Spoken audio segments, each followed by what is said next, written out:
Kulang sila ng tao para sa debate. Hinila ako ng roommate ko para pumalit.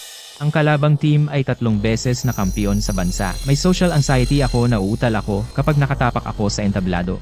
Kinakabahan ako kaya kailangan ko ng tubig. Pero ang tubig sa aking bulsa ay naging murang vodka. Nasusunog ang lalamunan ko. Ang isip ko ay sobrang linaw. Sa entablado, ang pambansang pinakamahusay na debater mula sa kalabang team ay nakangiti, naghihintay na kumilos ako. Pero hindi nagtagal. Tumigil siya sa pagngiti.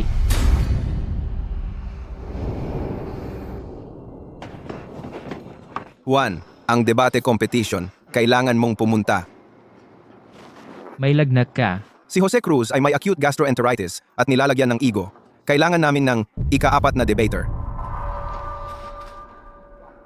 Ika-4 na debater. Oh, Yung nagbibigay ng pangwakas na pahayag. Sa harap ng daan-daang tao, hawak ang mikropono, at inilalatag ang mga argumento. Ako. oh, Imposible yan. Sa totoo lang. Meron akong matinding social anxiety, parang terminal. Gaano kalala? Sasabihin ko sa'yo. Binata, gusto mo ba ng extra na hita ng manok? Salamat, ikaw din. Pakiusap, i-unfreeze ang card ko. Pakiusap, i-unfreeze ang card ko.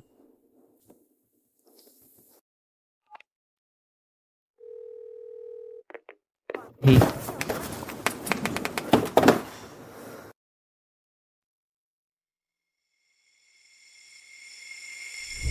Magbigay ng pangwakas na pahayag sa harap ng daan-daang tao.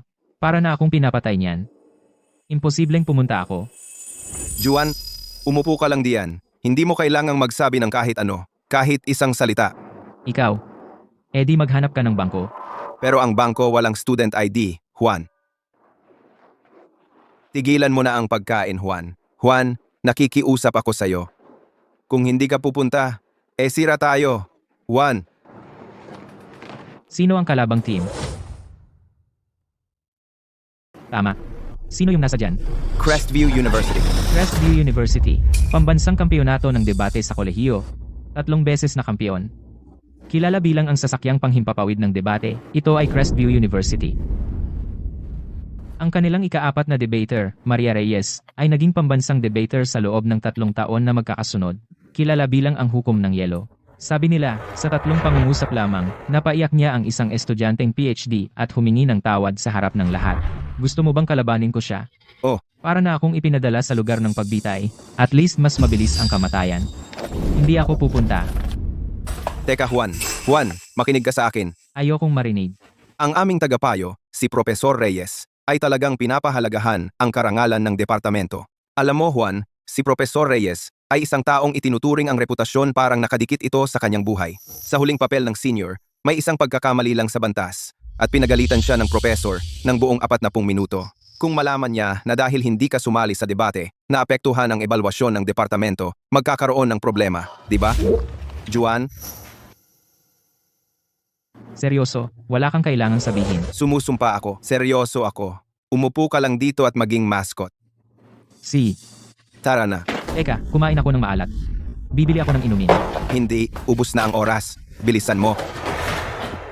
Baka bumalik na lang tayo. Ang daming tao. Kapitan, nandito na ang ika-4 na debater. Ito ang kahalili. Sinundo mo ba siya sa basurahan? Bakit ang pakialam mo?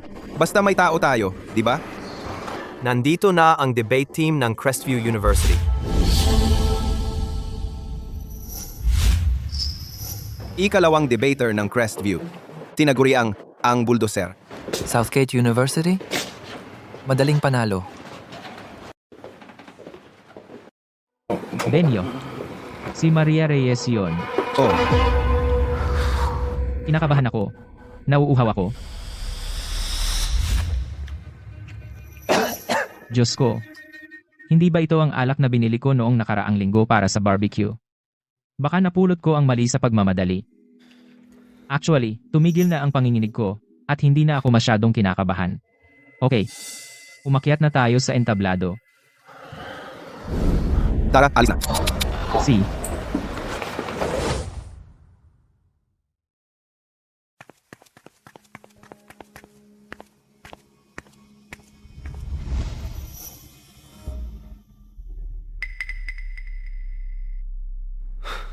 Nanalo pa sila ng mga name tag.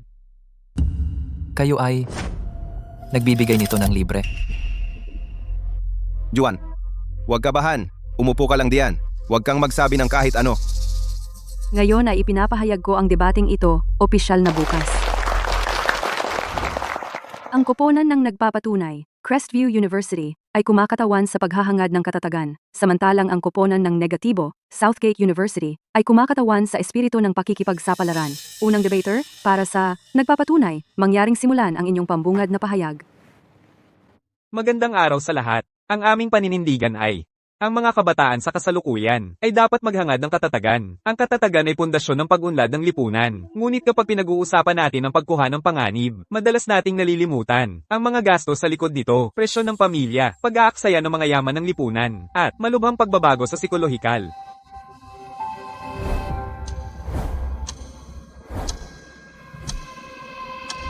Salamat. 3 minuto. Mahigpit sa lohika, walang butas.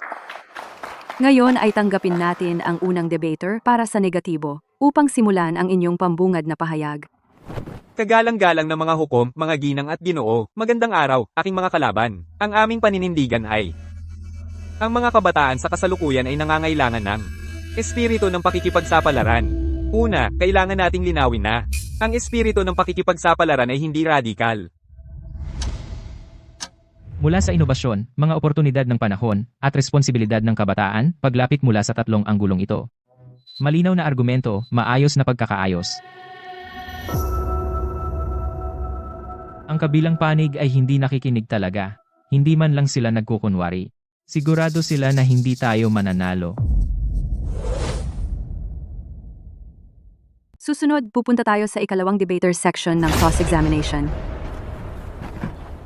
Sa nakaraang dekada, sa mga nagwagi ng Nobel, 83% sa kanilang mga unang karera ay gumawa ng mga mapanganib na desisyon. Magandang anggulo. Aking kalaban, gamit ang Nobel Prize, bilang halimbawa. Oh, talagang pinapahalagahan ko iyan. Ngunit maaari mo bang sabihin sa akin, pagkatapos makipagsapalaran at mabigo, ilang kabataan ang napupunta sa lansangan? Alam mo ba, nabilang mo ba iyon? O sa iyong lohika, ang mga matagumpay lamang ang itinuturing na panganib, at ang mga pagkabigo ay hindi binibilang? May ilan pa akong katanungan para sa aking kalaban. Una, sa totoong buhay, tungkol sa tinatawag mong espiritu ng pakikipagsapalaran. Gaano karami nito ay isang maingat na pinag-isipan, matapang na pagtatangka, at gaano karami nito ay pabigla-bigla lamang sumusunod sa karamihan. Pangalawa, Ang argumento ni Paolo Ling dito ay tila matalas, ngunit mayroon itong nakamamatay na puwang sa lohika. Pinagsasama-sama niya ang mga konsepto. Itinutumbas niya ang pagkuha ng panganib sa kapabayaan at ang paghahangad ng katatagan sa rasyonalidad. Ngunit ang pagkuha ng panganib at kapabayaan ay hindi magkasing kahulugan. Ang isang eksplorador, bago umalis, gumagawa ng malawak na paghahanda. Iyan ang pagkuha ng panganib. Ang lasenggong tumatawid sa pulang ilaw, iyan ay pagpapakamatay. iyan ang nagtatapos sa aking pahayag. Salamat.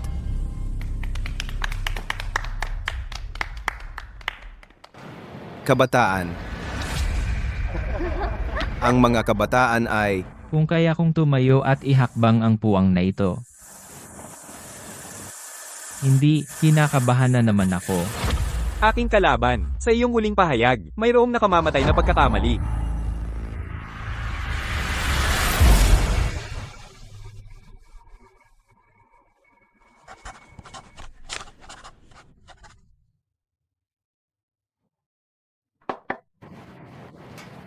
Salamat. Malayang debate magsisimula na. Susunod ay ang malayang debate session. Parehong panig ay maghahalinhinan sa pagsasalita ng malaya. Bawat panig ay makakakuha ng kabuuang 5 minuto. Narinig ko lang ang aking kalaban na nagsabi, pagkuha ng panganib ay nagtutulak ng pag-unlad ng lipunan. Ngunit hayaan mong itanong ko sa iyo, noong krisis pinansyal ng 2008, ang mga investment banker ng Wall Street ay kumuha ng malalaking panganib. Ngunit ano ang naging resulta? Ang buong mundo ay nagbayad ng halaga at naglinis ng kanilang gulo. Ito ba ang iyong itinataguyod bilang ang espiritu ng pakikipagsapalaran? Ang spekulasyong pinansyal at mga panganib sa personal na karera ay magkaiba. Pagkakaiba? Ang aking kalaban ay patuloy na nagsasalita tungkol sa pagkakaiba. Kung magtagumpay ang panganib, ito ay tinatawag na katapangan. At kung ito'y mabigo, ito ay kapabayaan. Hindi ba iyan pagmamatuwid sa huli? Kaya itong tinatawag mong espiritu ng pakikipagsapalaran mo ay parang, kung manalo tayo, ako ang kredito. Kung matalo tayo, wala akong kinalaman. Talo na tayo. Sumasalungat ako sa pananaw ng kalaban.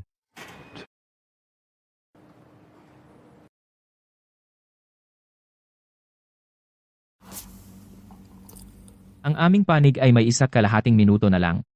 Pagkatapos ng paulit-ulit na pagtutol ni Paolo Lim, lahat ay nasa masamang kalagayan. Ngunit ang kalabang panig ay lubos na relax.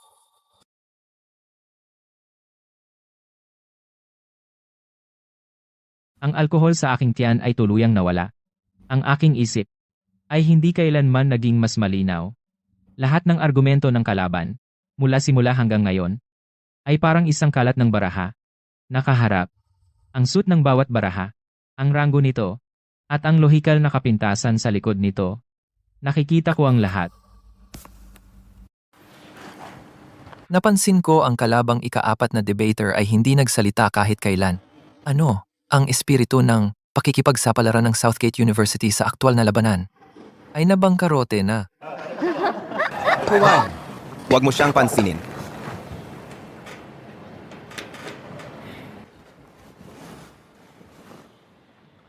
Sinabi ng aking kalaban na hindi ako nagsalita sa buong oras dahil ang aming espiritu ng pakikipagsapalaran ay nabangkarote. Gusto kong itama iyon. Hindi ito bangkarote. Ito ay paghihintay. Naghihintay? Para sa ano? Naghihintay na ikaw ay matapos gawin ang lahat ng iyong pagkakamali. Hintayin mong mailista mo ang lahat ng pagkakamali at matapos. Baliw ba siya? Ang yabang naman ng taong ito. Aking kalaban ay nangangatuwiran na. Pagkuha ng panganib ay katumbas ng kapabayaan, magaling sa pagpapalit ng mga konsepto. Pero huwag isipin na walang sinuman sa aming panig ang makakakita niyan. Ang dalawang salitang ito ay may ganap na magkaibang kahulugan. Hanapin sa diksyonaryo at makikita mo ang pagkakaiba. Kung ang isang manggagalugad ay gumawa ng 3 buwang paghahanda bago umalis, iyon ang tinatawag na pagkuha ng panganib. Pero ang lasing na tumatawid sa pulang ilaw, iyon ay pagpapakamatay lang. Aking kalaban, patuloy mong pinagsasama ang dalawa na hindi isang teknik sa debate, kundi pagpapalabo ng tubig. Sabi ng aking kalaban, ang pagkuha ng panganib ay hindi kapabayaan. Kaya maaari mo bang tukuyin ang makatwirang pagkuha ng panganib? Kung ang pagkuha ng panganib ay nangangailangan ng masusing paghahanda upang matiyak ang kaligtasan, kung gayon, paano iyon naiiba sa paghahangad ng katatagan? Talagang magandang tanong iyan. Kung ako ay matino, baka ako malito, pero hindi, at mas lasing ako kaysa kailanman. Aking kalaban, magandang tanong iyon, at ang pagkakaiba ay ito. Ito ang pagkakaiba, ang mga naghahangad ng katatagan, tinitimbang ang panganib at nananatili sa lugar, samantalang ang mga naghahangad ng pakikipagsapalaran, pagkatapos timbangin ang mga panganib, pinipiling ituloy ito. Pareho ang kanilang paghahanda, ngunit ang tunay na pagkakaiba ay ang huling hakbang na iyon kung gagawin ito o hindi. Si Juan ba talaga ito? Ang utak at bibig niya parehong nagliliyab. Aking kalaban, pumunta ka sa debate ngayon, senyales ba iyon ng paghahangad ng katatagan? Siyempre hindi, baka matalo kayo. Baka mapahiya kayo, baka rin kayo patigilin ng kalaban, ngunit pumunta pa rin kayo dahil handa kayo at handa kayo gawin ang huling hakbang na iyon. Kaya ayon sa lohika ng aking kalaban ang inyong mga aksyon. Ang mismong kahulugan ng pagkuha ng panganib. Kaya para sa aking kalaban na gamitin ang espiritu ng pakikipagsapalaran upang ipaglaban ang paghahangad ng katatagan. Ano ba ang masasabi ko? Medyo delikado iyon.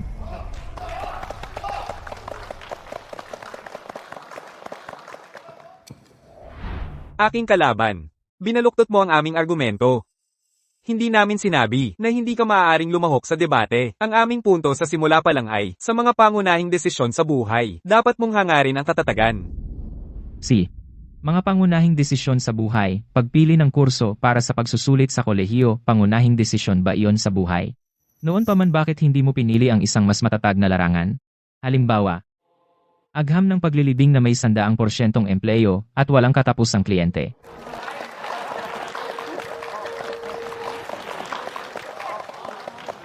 Ang batang ito, matalino at matalas at masama, tulad ng ahas.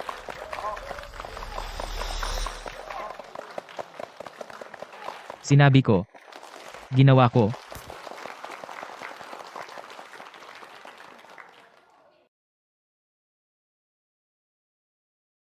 Yuan, sino ka? Juan, sino ka? Ako. Ikaw pa ba si Juan? Bakit hindi mo sinabi agad? Pinag-alala mo ako ng walang dahilan. Sige, sige. Hayaan mong formal akong tumugon sa punto ng kalabang ika-4 na debater. Nagiging seryoso na siya. Ganyan dapat. Ang debate ay kawili-wili lamang kapag parehong seryoso ang magkabilang panig. Iyan ang nagpapasaya. Hindi. Bakit ako biglang nasisiyahan? Sa mga argumento. Dati nahihirapan ako kahit kumpirmahin ang address sa isang delivery guy, matagal. Bahala na. Basta, ang utak ko ay hindi pa gumalaw ng ganito kabilis. Ang aking kalaban ay gumagamit ng pagkilos ng pagdedebate upang i-analogize ang pagkuha ng panganib. Ang ganyang pagkakatulad ay hindi makatwiran. Ang kompetisyon sa debate ay may mga patakaran. Ito ay may mga hukom at malinaw na pamantayan para sa panalo at talo. Ang mga panganib ay kontrolado, ngunit sa pakikipagsapalaran sa buhay, ang mga panganib ay hindi kontrolado. Halimbawa, ibinigay ko ang isang matatag na trabaho upang magsimula ng negosyo. Walang hukom, walang patakaran, at kung mabigo ka, walang. Natuto na siya. Tumigil na siya sa pag-iwas. Sa halip, nagsisimula siyang tumpak na buwagin ang aking pagkakatulad. Ngunit, sabi ng aking kalaban ang mga panganib sa ating debate ay kontrolado. Sige, gamit ako ng ibang halimbawa. Isang 22 taong gulang pagkatapos ng graduation ay nahaharap sa dalawang pagpipilian. Una, sumali sa isang negosyong pag-aari ng estado na may buwan ng sahod na $700 hanggang sa pagre-retiro. Ang isa pang opsyon ay isang kamakailang itinatag tech startup na may hindi matatag na sahod at maaari itong harapin anumang sandali ang panganib ng pagbagsak. Kaya kung susundin natin ang lohika ng aking kalaban, tiyak na pipiliin mo ang negosyong pag-aari ng estado dahil ito ay matatag. Tama ba? Oh. Ngunit paano kung sasabihin ko sa iyo na ang tech startup na ito ay ang Apex Tech?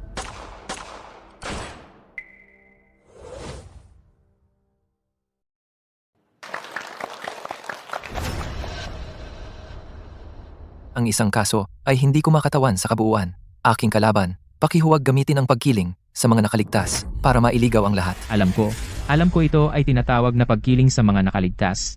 Ang pagkiling sa mga nakaligtas ay isang statistikal na konsepto ginagamit upang ilarawan ang pagkakamali sa pag-iisip na tumutok lamang sa mga bahagyang kwento ng tagumpay habang binabalewala ang mga bigong halimbawa. Aking kalaban, pinangahasan mo akong sagutin ng konseptong ito. Ipinapakita nito na ang aking kalaban pundasyon sa estadistika ay magaling. Ngunit nais kong tanungin ang aking kalaban na tandaan na ang pagkiling sa mga nakaligtas ay iminungkahi ni Abraham Wald. Siya mismo ay isang taong handang makipagsapalaran. Noong ikalawang digmaang pandaigdig, tumakas siya mula Aldoria patungong Morlan. Inilagay niya sa panganib ang kanyang buhay upang gumawa ng pagsusuri ng balistika para sa mga alyado. Kung hinabol niya ang katatagan, maaari siyang nanatili sa Baloria. Kung gayon, wala ka pang konseptong ito para kontrahin ako.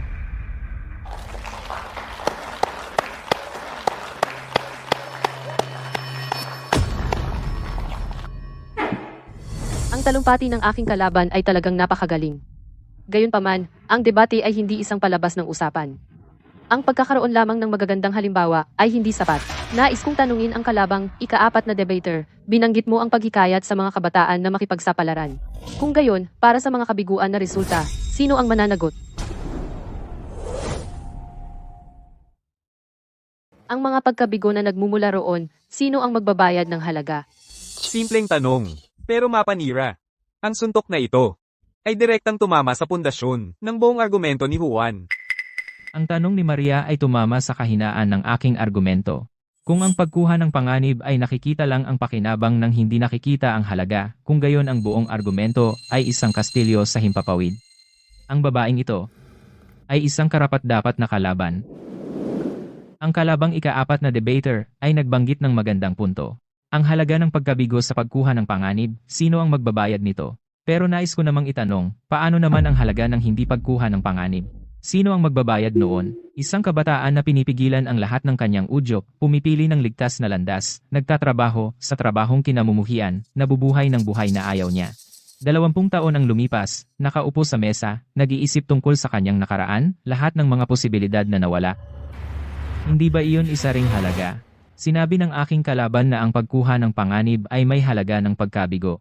Totoo, masakit ang mahulog, ang pagsisimula ng negosyo ay maaaring malugi, ang pag-imbita sa isang tao ay maaaring tanggihan. Ngunit nais kong sabihin, ang paghahangad ng katatagan ay mayroon ding halaga.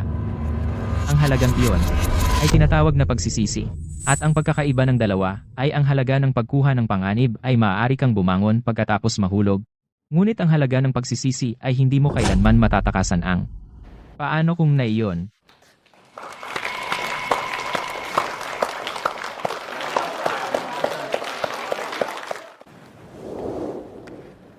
Mahusay ang aking kalaban sa pagiging emosyonal, ngunit ang emosyon ay hindi maaaring palitan ang datos.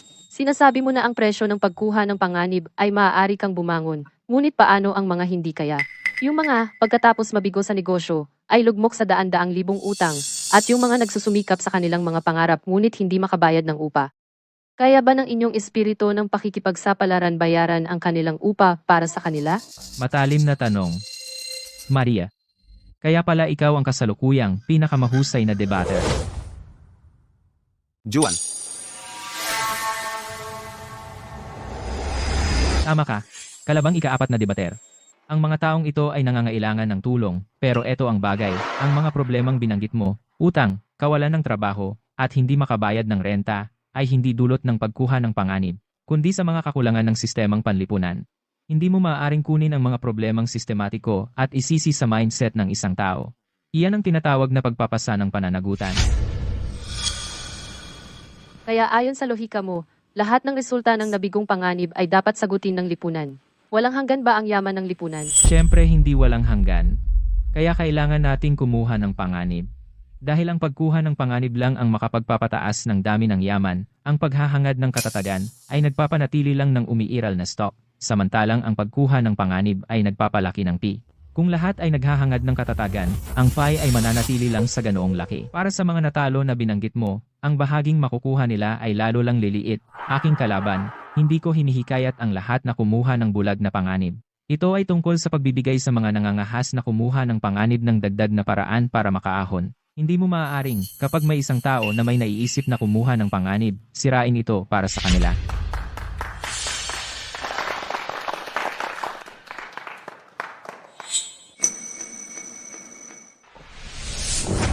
Hindi nagsalita si Maria dahil naubos ang oras. Siya mayroon pa ring backup na plano. Sige, pagkatapos ng mainit na debate, tapos na ang malayang debate. Maghanda na ang dalawang panig para sa inyong pangwakas na pahayag.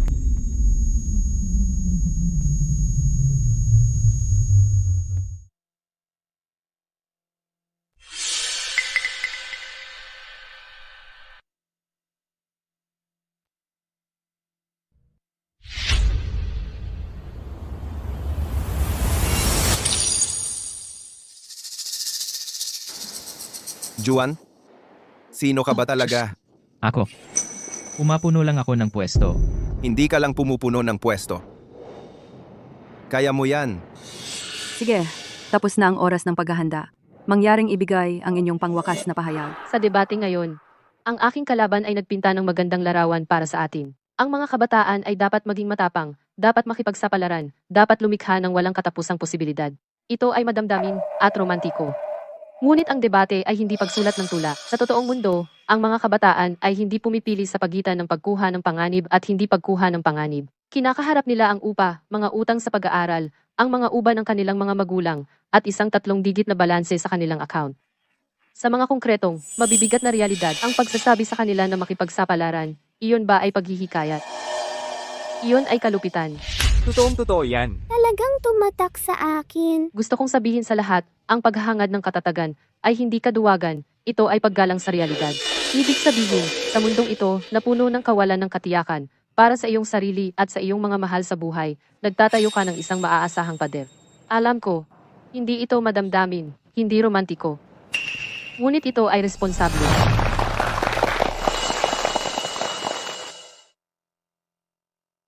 Magandang sinabi. Sa isang saglit, muntik na akong makonvince sa kanya.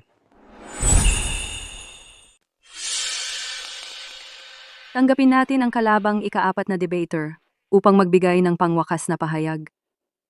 Ang kalabang ika-4 na debater kanina ay nagsalita ng napaka-emosyonal. Sinabi niya na ang paghangad ng katatagan ay tanda ng paggalang sa realidad. Tulad ng binanggit niya, upa, utang sa pag-aaral, at ang uba ng kanyang mga magulang.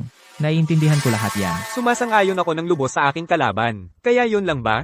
Ngunit, gusto kong banggitin ng isang tao, ang aking lolo. Sa kanyang buhay, siya ay gumugol ng 30 taon bilang isang taga-usig. Siya ba ay naghahangad ng katatagan? Sa isang paraan. O, tuwing umaga ng alas 7, siya ay nasa opisina ng tama sa oras. Ang trabahong tulad niyan ay kanyang pinanatili ng dekada. Sa kanyang buhay, may isang kaso. Na sinabihan siya ng lahat na iwasan. Dahil mahina ang ebidensya, at ang kabilang panig ay may impluensya. Kung kanyang tinanggap ito, itatapos nito ang kanyang karera.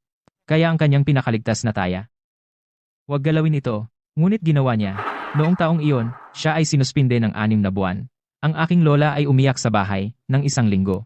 Ang aking tatay ay nasa elementarya pa noon. Ang kanyang mga kaklase ay tatanungin kung ang kanyang tatay ay may ginawang mali. Ngunit sa huli, ang kaso ay binaligtad.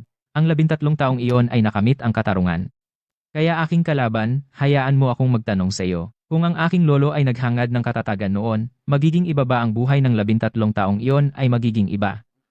Ang ilang panganib, hindi niya kinuha para sa kanyang sarili. Ito ay dahil kung hindi niya kinuha ang panganib na iyon, hindi siya makatulog sa gabi. Ang halimbawang iyon na binigay ko ay medyo mabigat, hayaan mong pag-aanin ko ito. Kayo lahat dito, bakit kayo dumating sa debateng ito ngayon? Ilan ang dumating para sa katatagan? Dumating kayo sa debateng ito. Ang ilan sa inyo ay lumaktaw ng klase, ang ilan ay lumaktaw ng date, ang ilan ay sumuko sa isang buong hapon ng paglalaro, para lang mapanood kaming 8 magtalo sa entablado. Kaya sabihin mo sa akin, parang matatag ba ito? Matatag ba ito? Siyempre hindi. Pwede kang humiga lang diyan, steady. Nag-scroll sa phone, steady. Steady tulad ng throw pillow. Pero pumunta ka. Dahil sa puso ninyo, may bulong, paano kung maganda, at ang 2 salitang paano kung, ay eksaktong mga binhi ng espiritu ng pakikipagsapalaran. Ang aking kalaban dito ay nagsasabi na ang paghahangad ng katatagan ay maaaring magtayo ng pader. Oo? Sumasang-ayon ako sa kanya doon. Pero dagdagan ko pa ng isa, sigurado, ang pader na ito ay humaharang sa hangin. Pero pinuputol din ito ang iyong tanaw sa labas. Ang taong laging humahangad ng katatagan ay maaaring, sa buong buhay, mabuhay sa isang napakaliit, napakakomportable, napakaligtas na kahon. At ang magarbong pangalan ng kahon na iyon ay kabaong. Magaling. Magaling! Magaling! Magaling! Kaya ang konklusyon ko ay, ang pagkuha ng panganib ay hindi lunas sa lahat. Ang katatagan ay hindi rin lason. Kung tatanungin mo ako kung ano ang kailangan ng mga kabataan ngayon, sasabihin ko, kailangan nilang ituloy ang espiritu ng pakikipagsapalaran at tapang, sa halip na, bago pa man magsimula, ay nakakandado sa lugar ng mga salitang paghahangad ng katatagan. Kung hindi ka makipagsapalaran sa edad 20, kailan ka pa? Sa 40? O kapag may utang sa bahay at may 2 anak? Saka ka makikipagsapalaran? Kung sa oras na iyon makakaya mo pang makipagsapalaran, ang tanging panganib na gagawin mo ay umusta. Na hindi ka sisigawan ng amo mo. Magaling! Magaling. Ang galing. Magaling! Magaling. Susunod ay ang deliberasyon ng mga hukom, mga kalahok, pakihintay, ang huling resulta. Juan, okay ka lang? Okay ako, okay. Juan, okay ka lang ba? Ayos lang ako. Bakit ang pula ng mukha mo? Ako. Mainit ang mga ilaw. Ilaw? Hindi ba malamig ang mga ilaw na iyon? Siguro dahil sa excitement. Ang magandang balita ay, sa tingin ko, tapos na ako. Ang masamang balita ay, hindi ako sigurado kung gaano pa ako katagal makakaupo ng tuwid. Medyo lasing. Juan, sino ka ba talaga? Kaya, Ang tanong na ito, marami mo ng beses na tinanong sa akin. Juan, 3 taon na tayong magkakilala. Hindi mo sinabi na marunong kang magdebate. Hindi ko rin alam. Hindi mo alam? Nagmamarka pa ang mga hukom.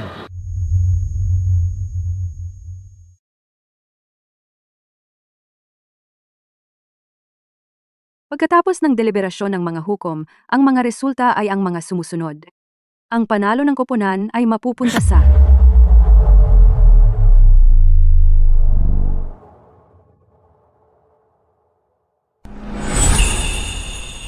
Ang tagumpay ng koponan ay napupunta sa koponan ng negatibo, Southgate University. Southgate University. Nagawa natin. Wow. Juan, At ang pinakamahusay na debater ng kompetisyong ito ay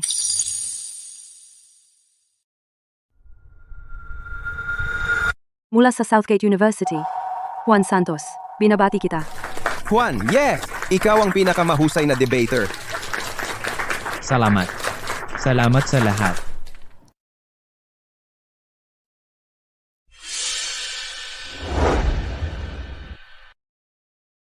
Magaling.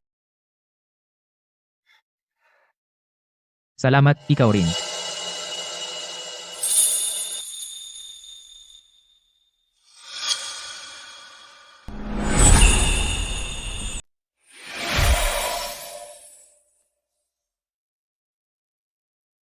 Juan Tara Natara. Pakiusap, batiin natin ang ating mga hurado na ibigay ang mga parangal sa mga nanalo. Maganda, binabati kita. Salamat, salamat. Salamat, mga hurado. Binabati kita! Binabati kita! Salamat. Trophy, ang bigat. Talagang maayos ang pagkakagawa. Susunod oras na para sa group photo. Ngiti, Juan, magpipicture tayo.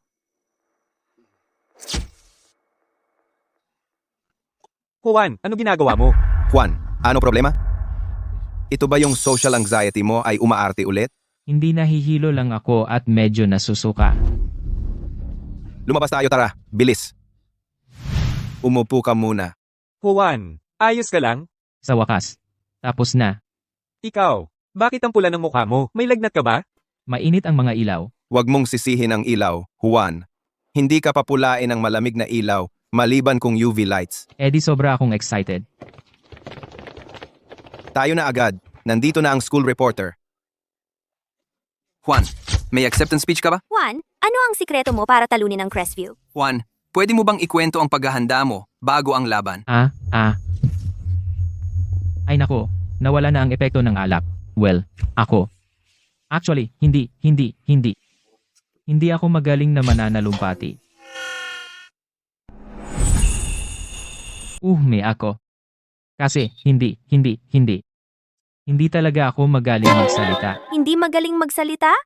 Tama ang napili natin. Juan, ilang minuto ang nakalipas. Sa entablado, pinatahimik mo ang 3 beses na pambansang kampyon, na tuluyang walang masabi. Hindi ka man lang makapagsalita. Juan, huwag ka nang mahiya. Bigyan mo lang kami ng mabilis na sagot sa ilang katanungan. Iyon lang. Juan! Juan? Teka, sagutin mo na kami. Juan, bigyan mo lang kami ng maikling sagot. Magsalita ka! Dali! Juan! Anong problema mo? Imposible. Ikaw yung nasa entablado kanina, kilala na natin ang isa't isa ng mahigit 3 taon. Ikaw yung tao na hindi man lang makapag-order ng takeout kung hindi ako ang tatawag. At kanina, sa entablado, pinatahimik mo ang pambansang pinakamahusay na debater na walang masabi. Sabihin mo sa akin, paano mo ginawa yon? Siguro dahil ako. Dahil sa ano? Ano? Murang vodka. Kalahating bote. Ikaw?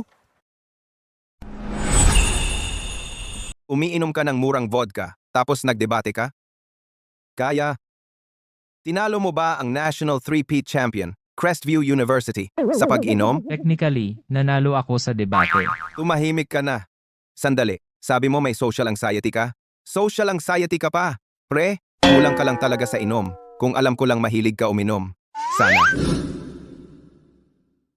Diyosa Maria, kumusta? Hinahanap mo ako? Juan, maaari ba kitang makausap? Pupunta muna ako sa banyo. Benyo. Murang vodka. 56% alkohol. Buong oras akong nag-iisip. Bakit kung para bago ang laban, iba ka talagang tao? Kanina lang, sa hallway, nanginginig ka na parang dahon. Akala ko warm up ka lang. Sa isang banda, warm up lang talaga ako. Pero nang umakyat ka sa entablado, lohika mo ay mahigpit, reaksyon mo ay mabilis, pagpapabilis ng opensa at depensa ay tumpak, kabaliktaran ng dati mong anyo. Nag-isip ako ng 10 minuto at hindi maintindihan. Pero ngayon naiintindihan ko na. Wag. Natatakot ka bang isumbong kita? Uminom sa gitna ng kompetisyon, kahit hindi ito labag sa patakaran, kung malaman ng iba, magiging total social death ito. Si Maria ay napakaingat na tao, siguradong. Hindi ako magsasabi. Pero may isa akong kondisyon. Anong kondisyon? Kapag nagkita tayo ulit sa Nationals, gusto kitang talunin. Kapag nagkita tayo muli sa Nationals, tatalunin kita. Hindi gusto kong manalo, kundi gusto kitang talunin. Ang pagkakaiba ng dalawa ay ang una ay tungkol sa panalo o talo, ang huli ay tungkol sa kalaban. Ikaw, sigurado ka? Sigurado. Pero hindi ako umiinom. Talagang talunan ako.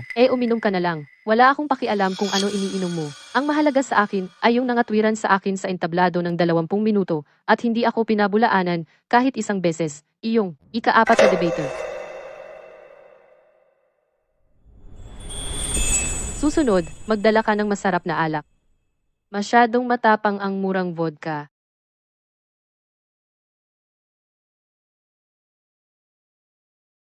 Hindi ba ako nakapaghinay? Bakit ang puso ko tuloy-tuloy pa ring tumitibok ng mabilis?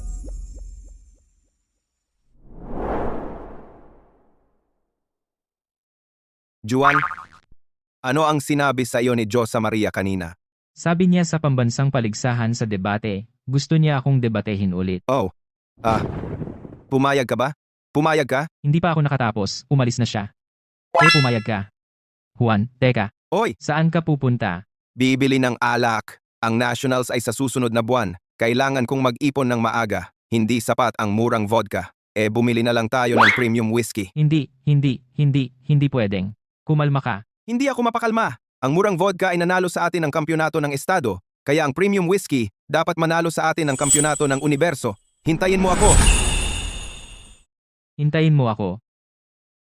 Pagkatapos magretiro ni Lolo, ang paborito niyang gawin ay umupo lang sa bakuran, sumimsim ng kanyang inumin, at turuan ako kung paano sirain ang mga argumento. Lolo, hindi ba masarap ito? Kung hindi masarap, bakit mo ito iniinom? Ang inumin na ito ang sukdulang liquid courage. Ang sining ng debate na itinuro ko sa iyo, naaalala mo ba lahat? Naaalala ko pero nauutal ako. Natatakot akong hindi ko maipahayag ng maayos. Huwag kang mag-alala sa pagkautal. Ang dapat mong katakutan ay ang pagblangko ng isip. Ang bawat argumento ay may mga butas. Hanapin mo sila. Itutok mo sila. Pagkatapos,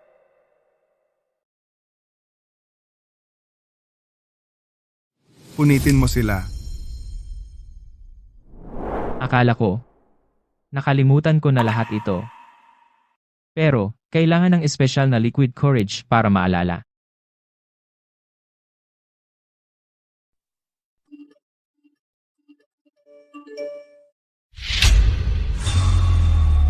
Ito ay.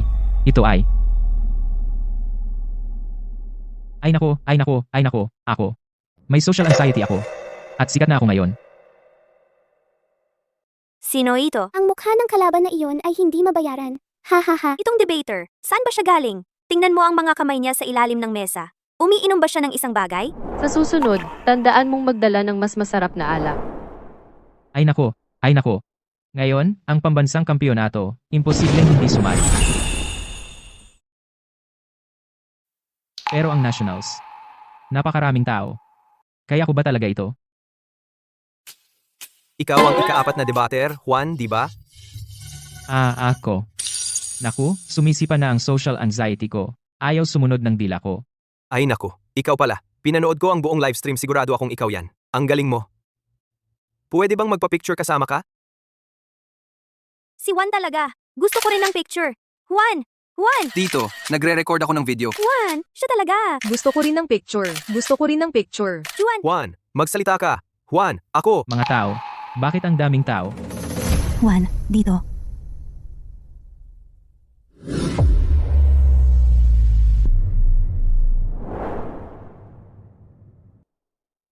Salamat. Pero kailangan ko nang bumalik. Malapit na tayo. Saan mo ako dinadala? Ito. Ito ang lahat ng ating mga miyembro ng debate club. Talagang gusto namin ang iyong kasanayan sa pagtutol. Maaari mo bang ibahagi sa amin ang iyong karanasan? Juan,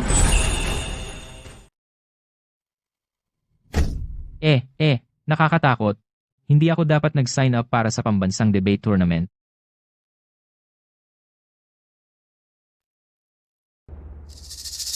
Sa isang buwan, kailangan kong makipagkumpetensya sa pambansang kampyonato, at saka. Sasakit lang ang ulo ko sa pag-iisip niyan.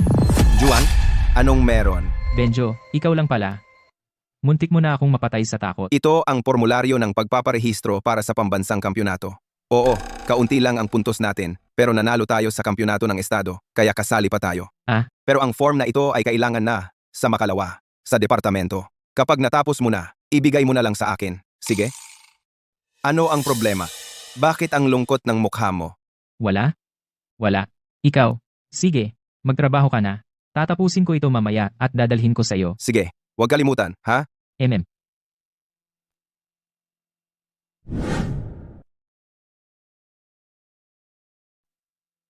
Kung makasalubong kita ulit sa nationals, tatalunin kita. Ako. Paano ko kayang? Kahit gusto nilang lahat na sumali ako, ayaw ko pa rin.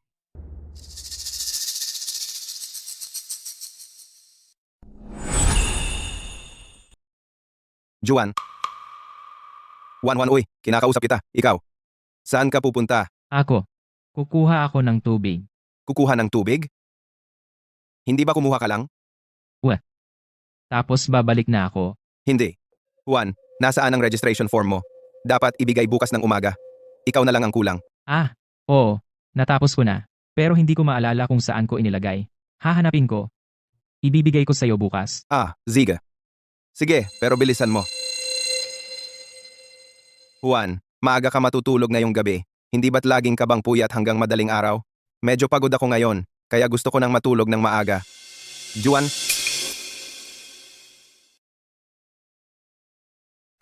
Juan, itong registration form, bakit hindi mo pa binibigay sa akin? Ang registration form. Ako. Hindi ko pa nga nasusulat.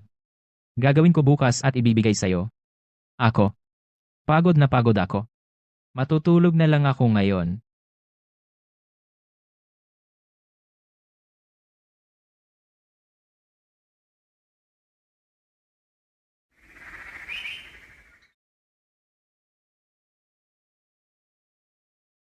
Alas 5 na ng umaga. Tulog pa silang lahat. Kung makakalagpas lang ako ngayong araw, kaya ko. Juan. Benjo. Paano mo? Juan, ang pambansang kampyonato, sabi mo, ayaw mong sumali? Ako. Ayaw kong sumali. Bakit naman? Ang dami kong ginawa para sa'yo. Benjo, kapag hindi ako lasing, wala ako.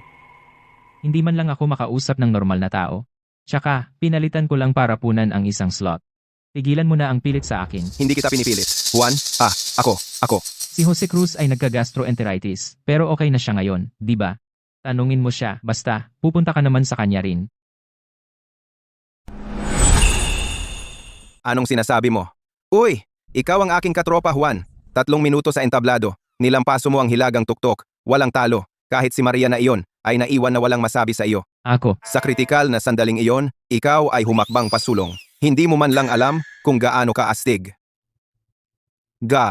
Ang presensya mo, ang iyong daloy, bawat halimbawa na ibinigay mo, isang sandali pinasigla ang lahat. Sa susunod, pinaiyak kami. Juan, ikaw ang aking Diyos. Benjo, lasing ako. Ako. Kung walang alak, wala ako. Hindi ako. Mas astig ka pa. Hindi ba yan parang pagbabago ni Spider-Man? Bukod pa riyan, may mga tao umiinom, pero hindi pa rin kaya. Kung uminom ako, kalimutan ang debate. Nandito kayong lahat, nakikinig sa aking hilik, di ba? Sa tingin ko ang iyong talumpati ngayon ay mas maayos kaysa noong debate. Well, hindi pa rin kasing kinis ng ang pinakamahusay na debater. Ako. Juan, nakikiusap ako sa iyo. Noong nasa entablado ka, nakita mo mismo, walang iba kundi ikaw ang makakaya talunin ang Crestview. Ikaw ang aming tanging pag-asa, pare. Ikaw. Talaga bang okay lang sa iyo na uminom ako? Kahit si Maria ay okay lang, bakit ako? At ang pag-inom ay paraan lang para mailabas ang iyong potensyal. Ang talento mo ay nandyan na, pare. Kapag dumating ang oras, Maghahanda ako ng magandang alak. Pagkatapos mong uminom, lumabas ka lang at durugin mo sila. Durugin silang lahat, bawat isa sa kanila. Pero ang aking form ay na. Hoy, kaya tayo magkapare. Alam kong mag-aatras ka, kaya pinunan ko na ang isa para sa iyo. Ang kailangan mo lang gawin ay pumirma dito. Genius, magpahinga ka pare. Kaya mo yan. Pare. Teka, Benjo. Paano ako nauto niya para pumirma?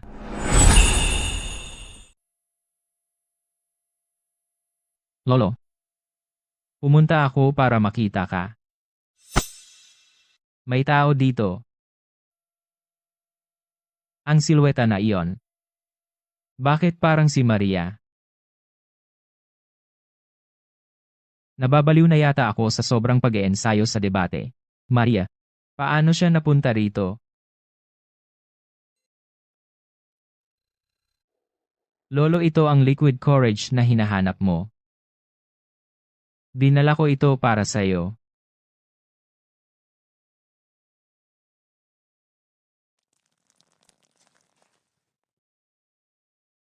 Lolo, sabi mo ang liquid courage na ito ay nakakapagpawi ng alalahanin. Sinubukan ko. Nakatutulong naman ng kaunti. Ang liquid courage na ito ay tumulong sa akin na manalo ng pinakamahusay na debater. Lolo, masaya ka ba para sa akin? Masaya ka para sa akin, di ba? Benyo. At ang pinuno ng grupo. Masaya silang lahat para sa akin.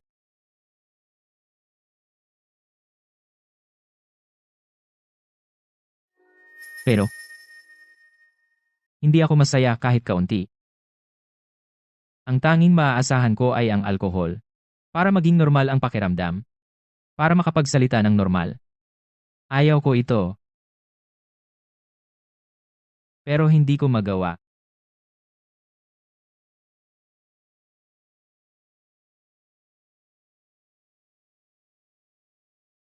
Juan. Sa wakas, nakabalik ka na. Hinahanap ka namin kahit saan.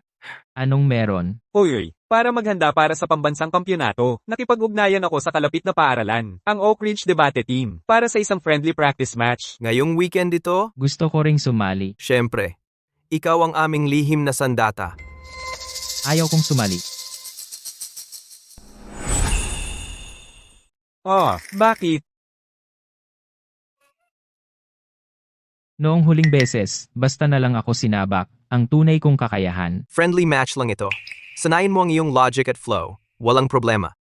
Halika na. Eksakto, Juan. Ipinagmayabang ko na iyon. Kailangan mo akong tulungan ngayong isang beses lang. Anong ipinagmayabang? Sandali lang. Kailangan kong makipag-usap kay Juan ng sarilinan. Lumabas muna kayong dalawa. Uy, sasabihin ko sa iyo mamaya. Sasabihin ko mamaya. Umalis na kayo. Juan, wala kang ideya kung gaano ka kasikat sa campus ngayon. Aking diyosa, ang ikatlong debater ng Oak Ridge Debate Team, Sofia de la Cruz, unang beses na nag-text sa akin. Tinanong niya kung sasali ka sa friendly match. Kaya, sumagot ka ng oo para sa akin. Siyempre, Hindi ako sasama. hindi Juan, friendly lang ito. Walang manonood. Huwag mag-stress. Hindi. Juan, Boss Juan, ipinagmayabang ko na. Pakiusap, tulungan mo ako, ngayong isang beses lang. Ang aking diyosa sa wakas nag-text sa akin, kung magkatuluyan tayo, ikaw ang magiging matchmaker natin. Pagkatapos, pupunta ka sa handaan ng kasal, walang abuloy mula sa iyo. Sang-ayon. Nakikiusap ako sa iyo. Ano ba ang iniisip mo? Isang beses ka lang niya na text, at ikaw ay nagpaplano na ng handaan ng kasal. Wala akong pakialam. Ang buong kinabukasan ko nasa iyong mga kamay. Ninong, pakiusap? Ikaw, ang tatay ko. Benjo, alam mo kaya ko lang gawin yan pagkatapos kong uminom. Siya. Kukuha ako ng magandang alak para sa iyo ngayon. Hintayin mo ako. Teka lang. Benjo, ikaw, ako. Teka. Sus Marioset. Ayos lang. Dala ko ito, kaya ayos lang ako. Juan. Ikaw ang nanalo ng Best Debater, Juan. Di ba? Sa wakas, nagkita na tayo ng personal. Kumusta? Ako si Sofia. Ako ang kapitan ng Oak Ridge Debate Team. Nag-sign up ako para sa friendly match na ito. Para lang sa'yo. Sofia. Sandali, hindi ba yan ang crush ni Benjo?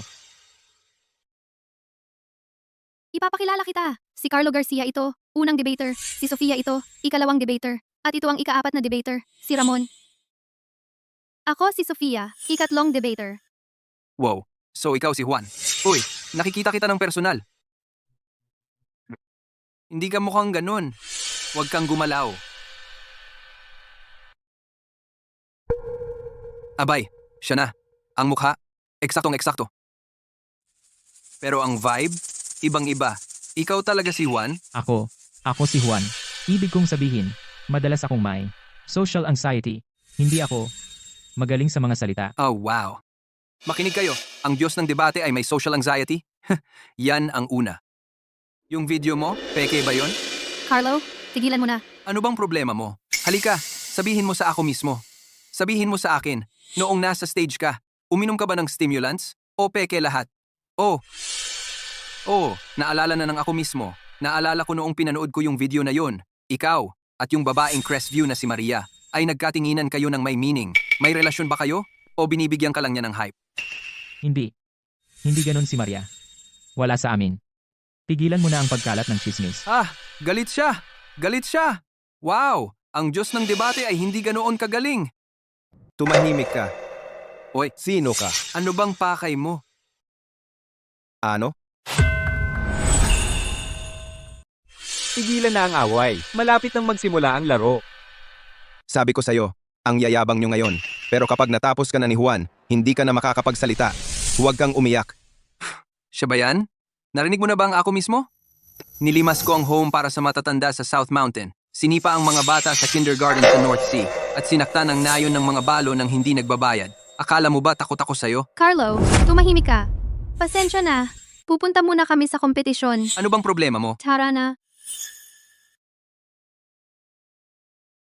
Sige, dapat. Hoy, sandali kapitan. Kayong dalawa, mauna na kayo. Kailangan kong makipag-usap kay Juan tungkol sa isang bagay. Hindi tatagal. Tuloy. Halika na, umalis na tayo. Juan, pasensya na. Maganda si Sofia, aminin ko. Pero hindi ko alam na ang koponan nila ay may taong katulad niya. Ayos lang. Hindi mo kasalanan. Binilhan kita nito. Hindi yan, Benjo. Saan mo nakuha yan? Umuwi ako at kinuha ko ito kay tatay. Relax lang. Totoo ito. Imposible. Nagdala ako ng sarili kong murang vodka. Murang vodka? Hindi sapat yan. Ayos lang. Pare-pareho lang sa akin. Hindi, iba ito. Subukan mo. Ito ay premium whiskey. Ibang-iba. Bubuksan ko ito para sa'yo. Uminom ka na, Juan. Sige, uminom ka. Kahit sa murang vodka, kaya mong talunin si Maria. Kung iinumin mo itong premium whiskey, tatapusin mo silang lahat. Papaubuhin mo sila ng dugo. Maniwala ka sa akin.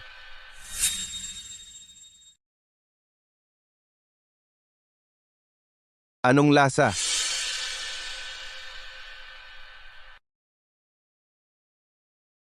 Medyo naiiba. Tama, Juan. Tumungo na tayo sa entablado. Oh, bumalik ka na pala.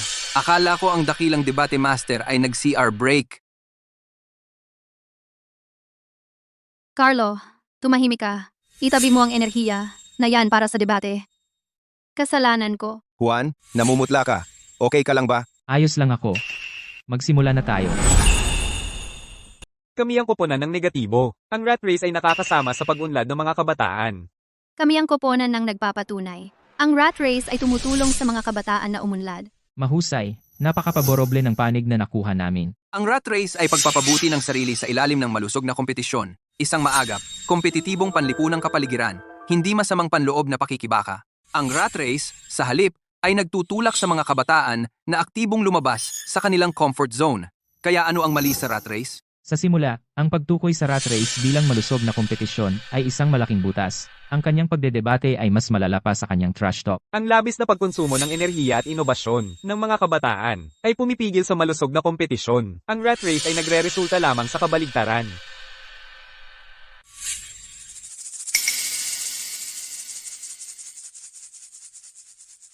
Aking kalaban, sa simula pa lang ay tinukoy na ang rat race bilang malusog na kompetisyon. Nalubos na nakaliligaw at nakakalito. Hulaan mo kung para saan ang terminong ito ay inimbento. Halika, hulaan mo? Ito ay upang mangutya sa mga masasamang sitwasyong kompetitibo. At gayunpaman, binabaluktot mo ang orihinal nitong kahulugan.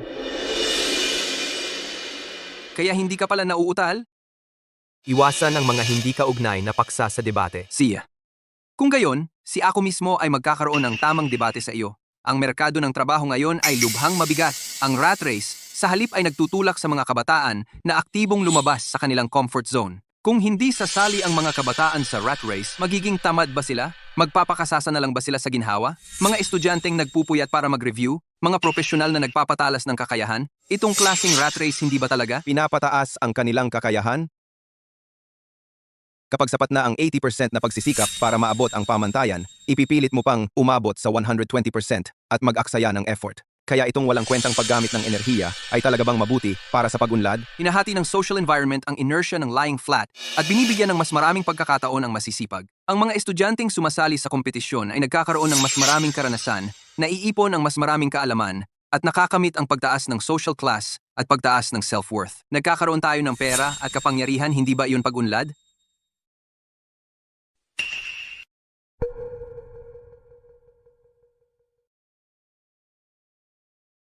Sinasabi ng aking kalaban na sinira ng rat race ang inertia, nagbibigay ang rat race ng mga pagkakataon at makakakuha kayo ng pera at kapangyarihan. Ang pahayag na ito, sa aking palagay, ay nakakatawa lang. Hulaan mo saan galing ang terminong lying flat.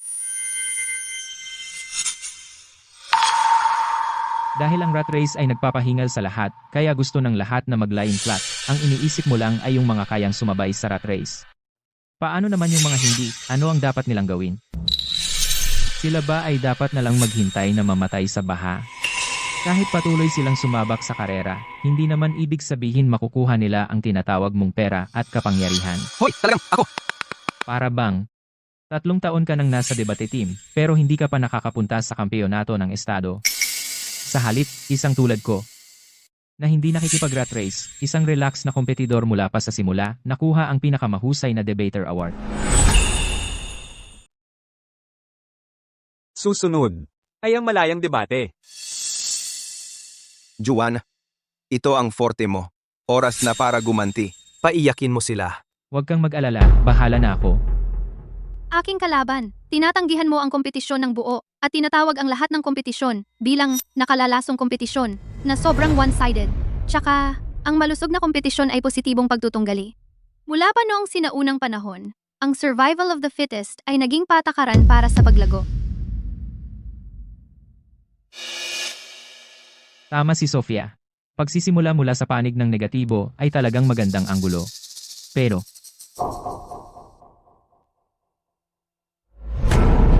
Hindi naman kami laban sa mismong rat race. Kami ay laban sa isang walang kabuluhang rat race.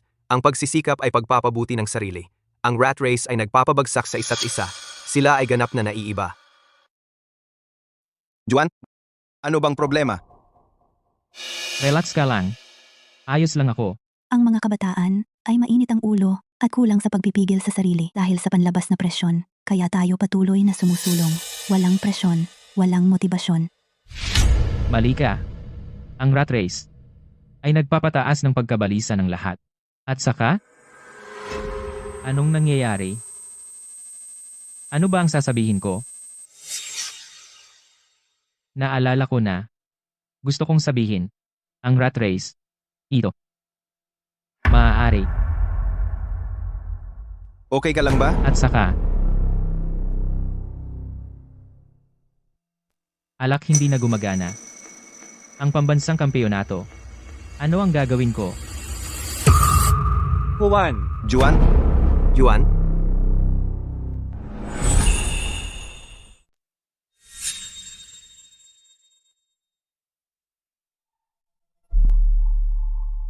Juan, gising ka na. Okay ka lang? Easy lang. Hayaan mo ako. Juan, ikaw. Alam mo ba kung sino kami? Yuan, ilang daliri? Nahimatay ako. Pero hindi ako bobo. Magtanong ka. Mauna ka. Kayo gusto akong tanungin tungkol sa pag-inom. Hindi. Bakit naman? Ako walang alam. Juan, bakit ka uminom bago ang debate? Alam mo bang iyan ay lubos na walang galang sa kalaban? At sa kompetisyon. Kapitan, huwag mong sabihin iyan tungkol kay Juan. Dahil, Kung hindi ako uminom, hindi ako makakapagdebate, hindi ko man lang makapagsalita. Ano? alam ko na may dahilan kung bakit nagbago ka ng husto sa entablado. Akala ko lang ay nagpipigil. Teka, nung panahong iyon kasama si Maria. Uminom ka rin? Akala ko nakuha mo na sa wakas. Ang lahat ng paghanga ay walang kabuluhan. Kung gumagana ang cheat code, gumagana ito. Ngayon, handa na tayo para sa pambansang kampyonato? Walang silbi ngayon. Ano ang hindi gumagana? Pag-inom. Mukhang tumigil itong gumana. Ako iyon. Juan, huwag mong sabihin iyan. Kasalanan ko ang lahat. Noong araw na iyon, ikaw ay mabilis na uminom. Dapat ay pinigilan kita. Kung hindi, hindi ka magiging ganito. Tama, kasalanan ko. Hindi ganyan ang pag-inom ng alak. Dapat ay pinigilan mo siya. Oo, lahat ng kasalanan ko.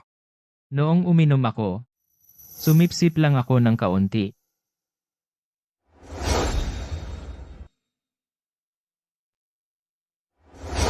Siguro. Talagang mali ang paraan ng pag-inom. Juan, alam ko, siguro dahil din sa inumin. Hindi ka sanay. Ano itong walang kwentang premium whiskey? Malamang, ito ang murang vodka. Matapang iyon, di ba? Premium whiskey. Saan ka nakakuha ng premium whiskey? Ako. Alam mo ito sa simula pa lang. Di ba? Hindi. Juan, tulungan mo ako! Ako iyon. Ayaw kong palakihin, kaya hiniling ko kay Benjo na itago ito. Tumayo ka. Ako ang pinakamatalik na kaibigan. Ha? Siguro tama si Benjo. Siguro ito ay maling uri ng alak. O baka mali ang paraan ng pag-inom ko. Kaya hindi ako naging mahusay. Juan, ano ang ginagawa mo? May murang vodka ako sa damit ko. Gusto kong subukan. Baliw ka ba? Naka-IV ka pa. Sabi ng doktor hindi ka dapat uminom ngayon. Gusto ko lang subukan. Kung hindi, hindi man lang ako mangahas na sumali sa pambansang kampyonato. Benjo, kunin mo para sa akin. Bilisan mo. Gagawin mo ba talaga?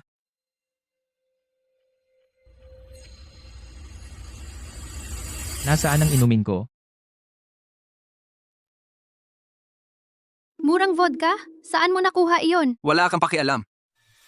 Nakita ko lang.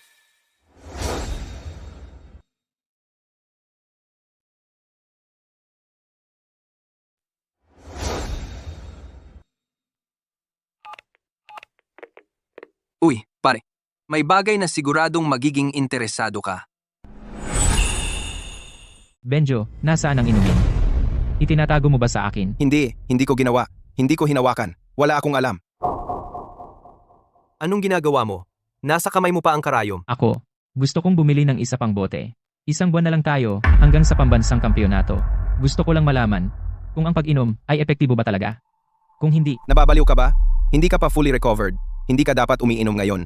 Kapag gumaling ka na, iinom tayo ng gusto natin. Okay? Maupo ka lang. halos hindi tayo nakarating sa pambansang kampyonato. Ayoko kayong pabigatin. Ang 1 o 2 araw ay walang pagbabago. Subukan mo ulit kapag gumaling ka. Okay. Sina. Pakiramdam ko, medyo gumaling na ako. Kailangan kong subukan ngayon. Pagkatapos kong uminom, kayo, bombahin ninyo ako ng mga tanong. Huwag kang mag-alala, may mga tanong na kami.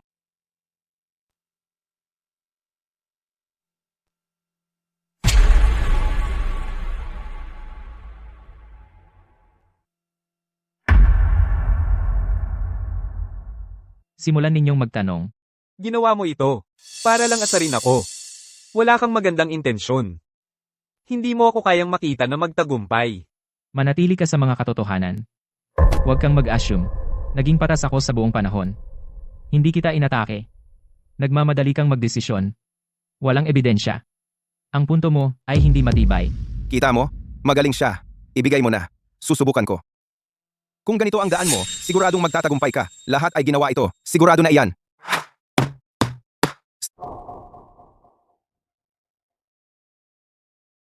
Walang permanente, hindi mo pwedeng bulag na sundin ang karanasan ng iba. Dapat mong... Dapat? Dapat. Kapaligiran.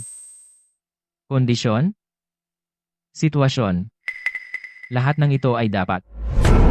Yuan.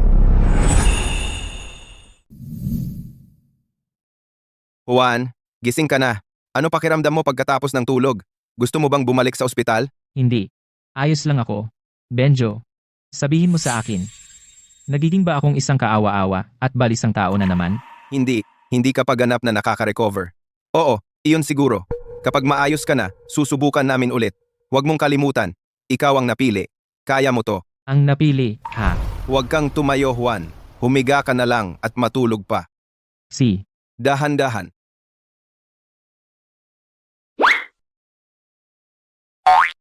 Ang oportunidad ang nagtatakda ng hangganan sa iyong makakamit. Ngunit ang iyong pagsisikap ay bagay na kontrolado mo. Kita mo, sinabi ko sa iyo na ayos siya. Pero pagsisikap. Sino? Kahapon. Malamang hindi ako nakainom ng sapat. Iinom pa ako ng ilang ngayon. Kapag ang alkohol ay tuluyang naninirahan sa aking tiyan, pwede ninyo akong tanungin.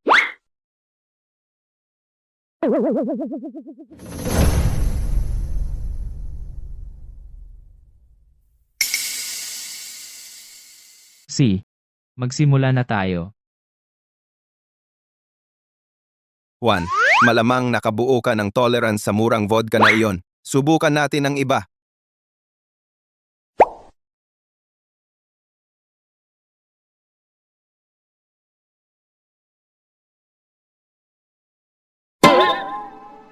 Masarap ito. Oy. Juan, ito ay medyo bihira. Tiyak na makakalasing ka nito. Benyo, Juan, Aalis ako sa pambansang kampeonato. Pamalit lang naman ako. Maghanap kayo ng iba. talaga bang papalitan natin si Juan? ano pa ba ang magagawa natin? Kung hindi siya iinom bago pumunta sa entablado, malamang hindi na siya makakapagsalita. At ngayon, kahit uminom siya, hindi pa rin siya makapagsalita. Pero dahil kay Juan, nakarating tayo sa Nationals. Kung wala siya, mapapahiya lang tayo. May meeting. Wala si Jose. Kami. Wala. Sige, ituloy nyo na ang meeting. Ako na ang magbubukas ng pinto. Kumain ka na ba?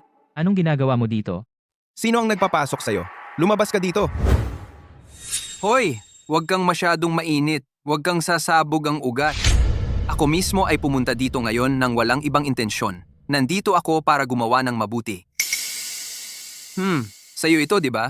Maging tapat ka sa akin. Noong nakaraang torneo, uminom ka rin, di ba? Anong gusto mong sabihin? Bakit kayo lahat nakatingin sa akin? Hindi ako isang babae. Pinapamula mo ako. Wala talaga akong masamang intensyon. Sa tingin ko lang, nakakatawa ka. Seryoso, pagkatapos uminom ng sobra, nakakita na ako ng mga taong nag-iingay, natutulog o sumasayaw sa mesa. Pero ang isang taong nagbabago ang personalidad pagkatapos uminom, iyon ay bago sa ako mismo. Tigilan mo na ang sarkasmo. Kung maglakas loob kang magsabi kahit kanino tungkol dito, babaliin ko ang mga binti mo. Matigas na lalaki ha, huwag mo saktan ang sarili mo bata. Hindi ako pumunta dito para sa iba pang bagay. Gusto lang kitang imbitahan sa isa pang friendly match. Hindi, huwag kang magmadaling tumanggi. Talaga, kahit nung nakaraan, kalahating laro lang ang nilaro natin. Ang mga kakayahan mo ay halata sa aming lahat. Hinahangaan ka ng buong team namin. Lalo na ang kapitan namin, si Sofia de la Cruz. Yung maliit na babae, ay talagang gusto ka. Paano kung ulitin natin at ipakita mo sa amin ang stage presence mo? Naniniwala akong pumunta ka para humingi ng tawad, pero kalimutan mo na ang laban. Hoy, bakit hindi?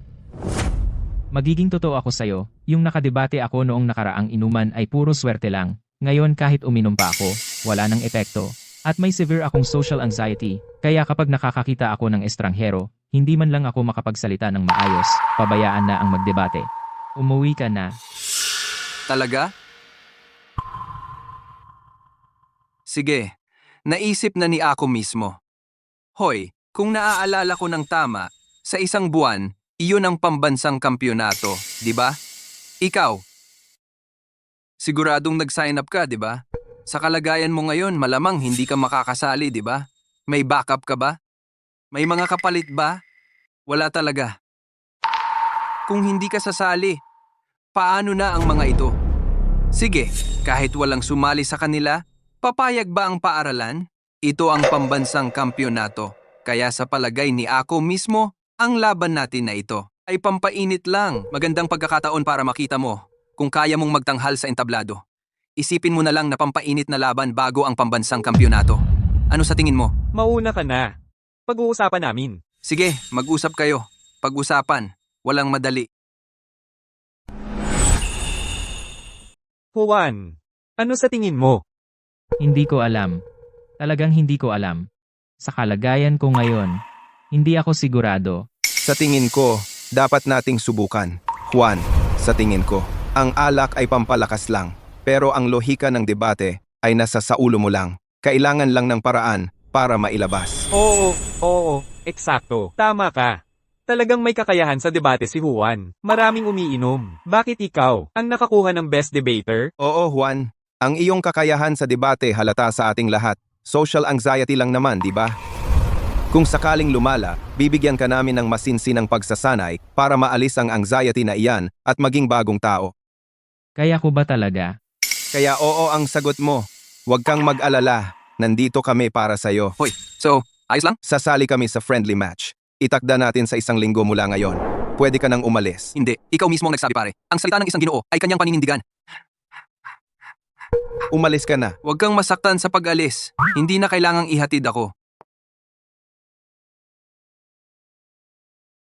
Juan, bibigyan ka namin ng pagsasanay sa sosyalisasyon. Ha?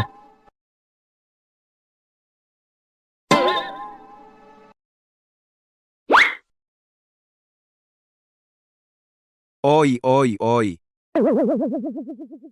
Lahat, pumunta kayo rito. Naririnig niyo ba ako? Go, Juan!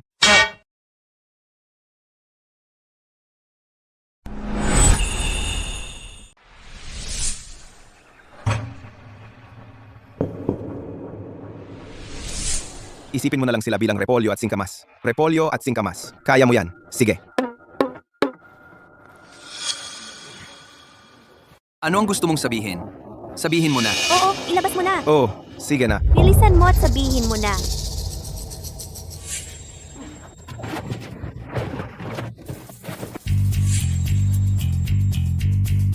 Kami lang dito. Repolyo at singkamas. Kaya ko ito. Kagalang-galang na mga hukom, magandang araw sa inyong lahat. Ako si ika-4 na debater, Juan. Juan, tinawagan ko na si Carlo. Ang friendly match na ito, wala pa ring manunood. Kami lang, para masanay ka at malampasan ang iyong mental block. Salamat.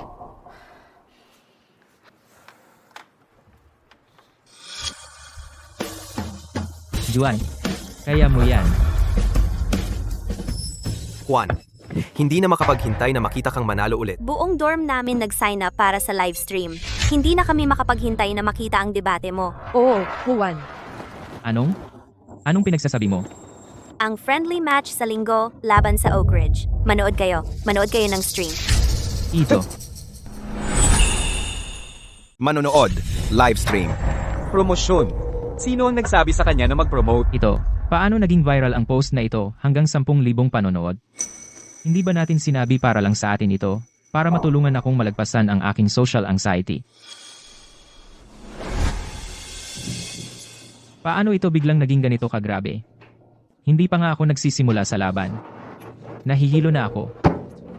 Sigurado si Carlo Garcia ang gumawa nito. Akala ko, talaga nang nagbago siya. Hindi ko inaasahan. Niloloko lang pala niya tayo. Inihintay lang niya na mapahiya si Juan. Ngayong nag-viral ang post. Lumabas man siya o hindi, talo siya sa 2 paraan. Ito siya. Tatawagan ko siya ngayon para alamin ang totoo. Paulo, wala kang alam. Yung bata sa entablado, bigla na lang natumba sa sahig.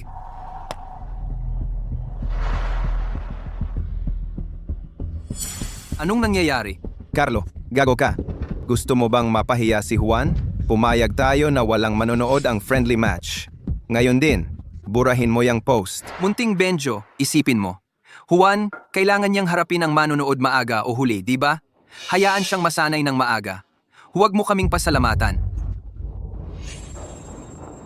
Paulo, kapag dumating ang oras, hintayin lang natin yung batang yon na mapahiya sa entablado.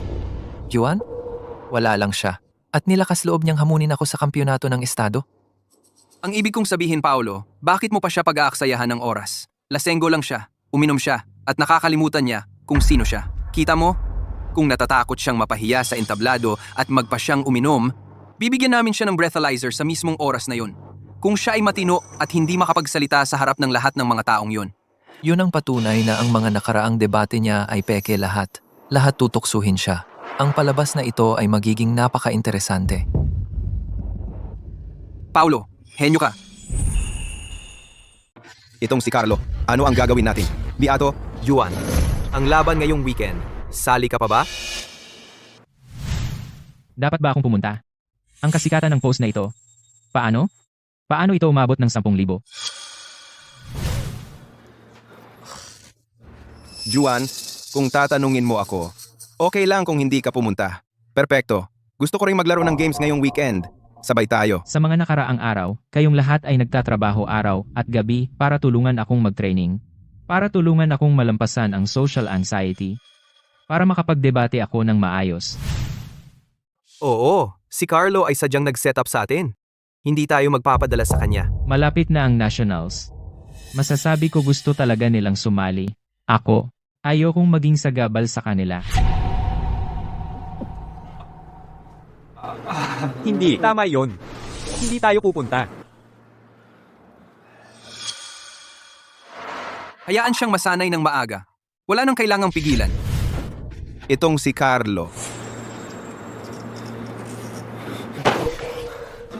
Juan, ikaw, anong problema? Tama. Si Carlo ay tama. Kahit pa rin, kailangan ko harapin ang mas malaking audience sa kalaunan. Kailangan ko itong harapin. Sa isang paraan. O iba pa. Ibig mong sabihin, Ang friendly match ngayong weekend. Sali ako. Dahil settled na yon. Ano pa ang masasabi? Nasa likod mo kami.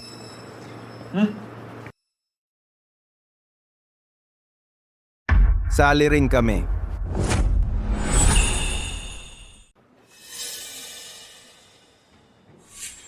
Buiset, bakit ang daming tao? Juan, huwag kang kabahan. Huminga ka lang. Juan, mga repolyo lang silang lahat.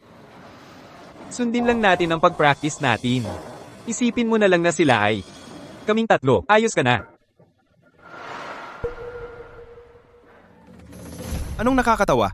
Ay, Juan, masyado ka bang kinakabahan at nasisiraan ka na? Hipuin ko noo mo. Okay lang ako. Talaga. Kanina sobrang kabado ako, pero nakita ko kayong tatlo na ganito. Hindi na ako kabado. Aba, kung hindi si pinakamahusay na debater na si Juan, inaabangan ko talaga ang laban natin ngayon. Sana, hindi ka mawalan ng sasabihin. Nang ngayon, ikaw at ako ang maglaban. Carlo, kawalang hiyaan ka. Paulo, hindi siya taga Oak Ridge. Anong karapatan niya para makipag-friendly match sa atin? Bakit ang pihikan mo? Pihikan? Para saan? Ang tropa ko pumunta ngayon para pahalagahan ang kaluwalhatian ng pinakamahusay na debater natin. Carlo, alam mo naman si Juan. Hindi umiinom. Hindi makapagsalita kung walang alak, di ba? Wala yon, inom ka. Hindi na makapaghintay na makita ang magaling mong presentasyon. Pasensya na. Umalis ka. Umalis ka. Bakit ako, Benjo? Benyo. Tigil. Ang yamot mo naman. Kailangan mo ba subukan ang kakayahan mo? Nagkataon lang. Ang tropa ko si Paulo, ang pinakamahusay na debater ng Crestview, ay ako mismo ang taos-pusong maliit na regalo sa'yo. Di ba? Dalubhasang debater. Yuan. Bye. Juan, sabihin mo lang. At aalis na tayo agad. Ako. Juan, kung ayaw mong pumunta, may iba akong opsyon. Ang pag-inom ngayon ay hindi na epektibo. Paano kung epektibo pa? Noong nakaraan, ganyan din ang sitwasyon. Pinilit lang, baka ngayon ay gumana na. Hindi mo malalaman kung hindi mo susubukan. Subukan mo. Teka, makinig ka lang sa akin. Bubuksan ko ang bote para sa iyo. Anong ginagawa niyong dalawa? Kausap ko si Juan. Hindi pa nakaayos ang mesa sa entablado. Malakas ka. Sabay tayo. Hindi kailangan ni Juan ang payo mo. Alam niya ang gagawin. Tara, alis na tayo. Ano ang dapat kong gawin?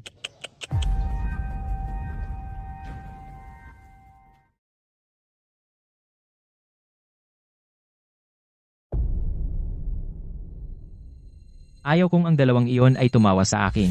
Sumipsip ka muna. Anong ginagawa ko?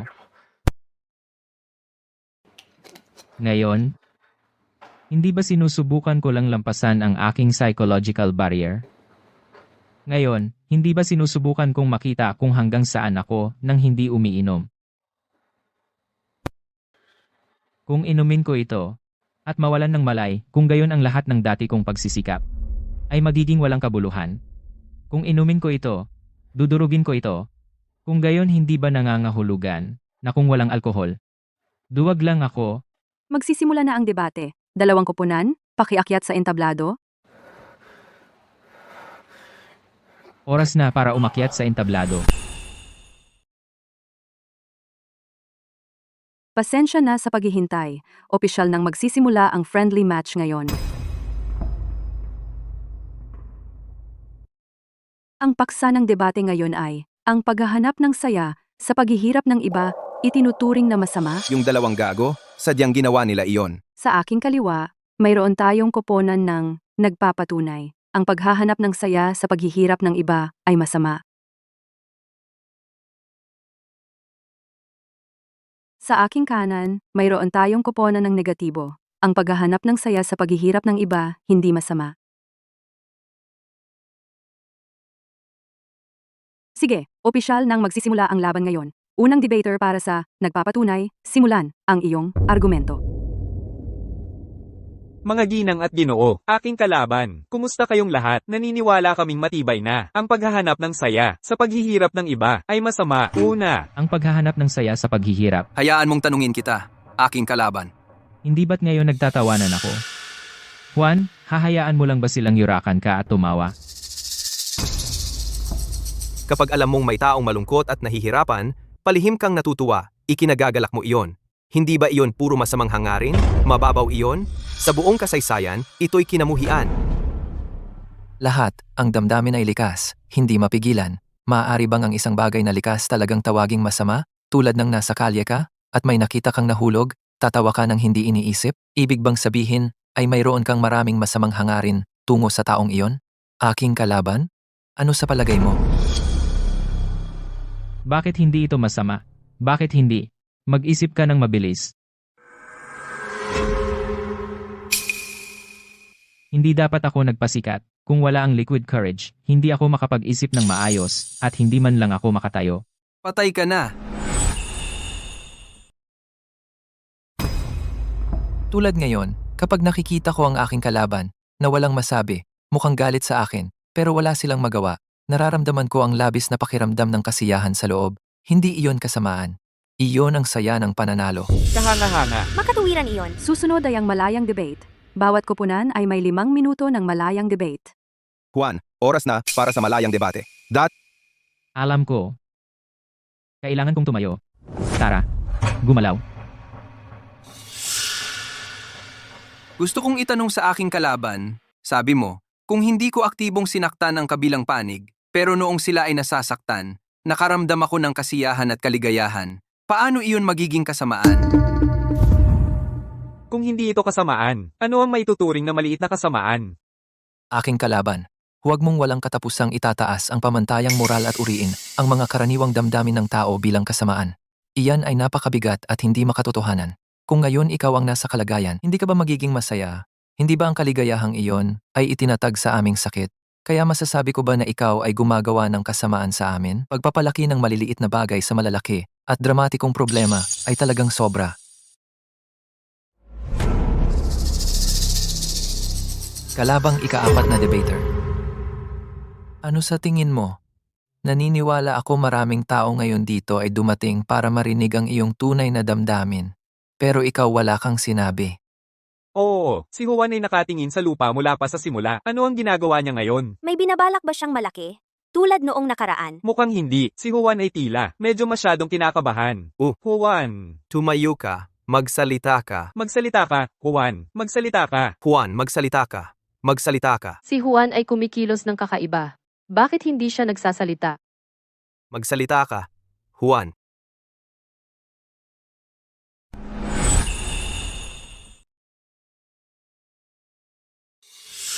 Ako. Naniniwala kami. Ito ay masama.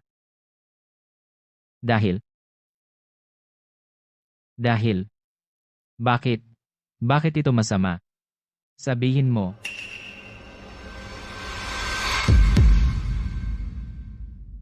Anong problema? Anong nangyari kay Juan? Mukhang hindi siya uminom. Tingnan mo siya, duwag. Lasenggo lang siya. Nanalo siya ng kampyonato at akala niya malaking tao siya. Juan. Sige, magsalita ka. Lumaban ka. Ngayon pumunta kami para lang makita ka. Anong problema mo? Juan. Magsalita ka, Juan. Magsalita ka, Juan. Magsalita. Bakit nandito si Maria? Nakita niya ang lahat.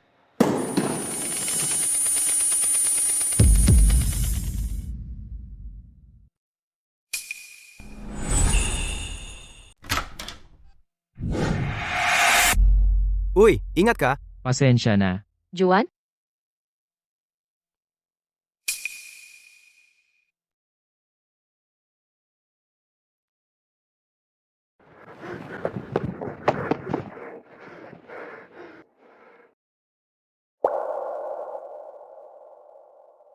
Alam ko na. Kapag walang alak. Duwag lang ako. Naging bayani ako minsan. At naisip ko na malaking tao ako. Bahala na. Tatanggapin ko na lang. Tatahimik na lang ako. At magiging duwag. Huwag mo nang pangarapin. Ang pagbabalik.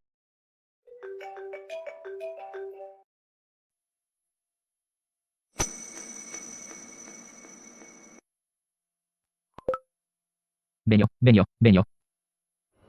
Huwag kayong mag-alala sa akin, guys. Sa totoo lang, ako. Juan, yung dalawang sina Carlo Garcia at Paolo Lim, mga gago. Isinumbong kanila tungkol sa paligsahan sa pag-inom at kung paano ka hindi makapagsalita nang walang inumin, sinabi nila lahat. Kung may hindi pumigil sa akin, babaliin ko ang mga ngipin nila. Juan, huwag kang gumawa ng katangahan. Ako na ang bahala sa kanila. Inom habang nagde-debate, napakawalang respeto sa kompetisyon. At sa paraw ang pinakamahusay na debater, nandaya ba ang laban na iyon? Sa tingin ko, hindi alak iyon. Baka steroids. Bakit? Bakit mo ako palaging ginugulo? Bakit mo ako gustong sirain? Diyos ko. Hindi ba yun yung nasa trending topic na uminom habang nagdedebate? Hoy, lumapit kayo rito. Lahat, dito. Tara. Narinig ko. Kung hindi ka umiinom, hindi ka makapagsalita? Imposible. Totoo ba? Naglakas loob kang uminom at sumali. Ba't ka ngayon duwag? Tigilan mo na pagtakip ng mukha mo. Ibaba mo ang mga kamay mo. Ipopost ko ito online. Bitawan mo ako. Tingnan nyo lahat. Bakla rin siya. Oo, eksakto. Tama na. Si Maria yan mula sa Crestview, di ba? Maria, bakit mo ipinagtatanggol ang isang lumalabag sa mga patakaran ng paligsahan? Kahit mali siya, hindi sa inyo ang paghusga. Wala kayong pakialam sa debate, wala kayong pakialam sa laban, at wala kayong pakialam kung sino ang target na tao. Nagpapakalikot lang kayo. Ito ay pang-aamin. Magbasa na lang kayo. Huwag kayong maging sunod-sunuran.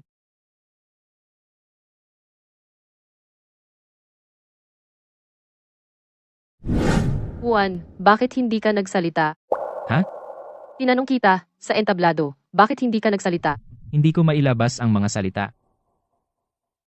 Nag-ensayo ka naman.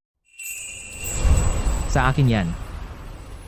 Nakita ko na, tama ang diskarte mo sa rebutal. Ang anggulo ay bago at matalas. At kung sinabi mo ito, panalo ka sana. Bakit hindi mo ito sinabi? Magsalita ka. Bakit hindi mo? Hindi mo lang naiintindihan. Ang pagiging mahusay sa salita ay mapanganib.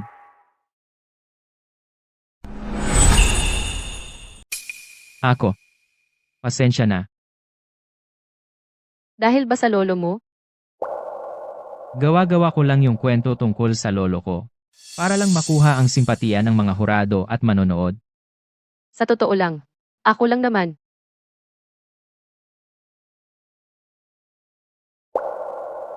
Lolo, hindi ko kaya.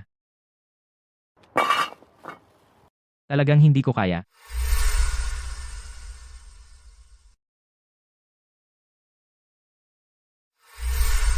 Hindi ako makapagsalita sa harap ng maraming tao. Natatakot ako. Natatakot akong magsabi ng mali. Natatakot akong lumabas ang mga iniisip ko. Masyado akong takot para gumalaw. Hindi man lang ako makapagsalita, Lolo. Ano ang gagawin ko? Lolo, lahat ng ito ay maaaring maayos sa alak. Bakit hindi na nakakatulong ang pag-inom? Nakuha ko na, Lolo. Dahil ba hindi pa ako nakainom ng sapat? Lolo, maaari mo bang tingnan para sa akin? Aling inumin ang gagana? Ito ba?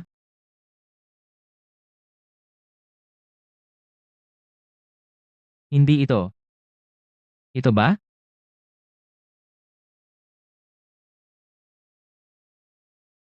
Itong dalawa.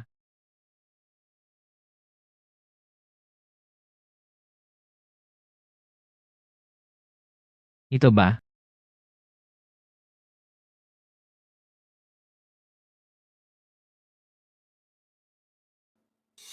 Ang hirap nito. Lolo, hindi mo ba sinabi na ang alak ay liquid courage? Bakit? Napakasama pa rin ng pakiramdam ko. Lolo, kung buhay ka pa, sapat na yon.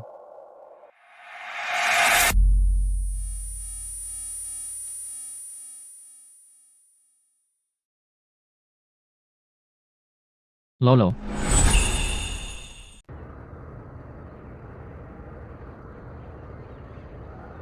Lolo. Lolo. Lolo.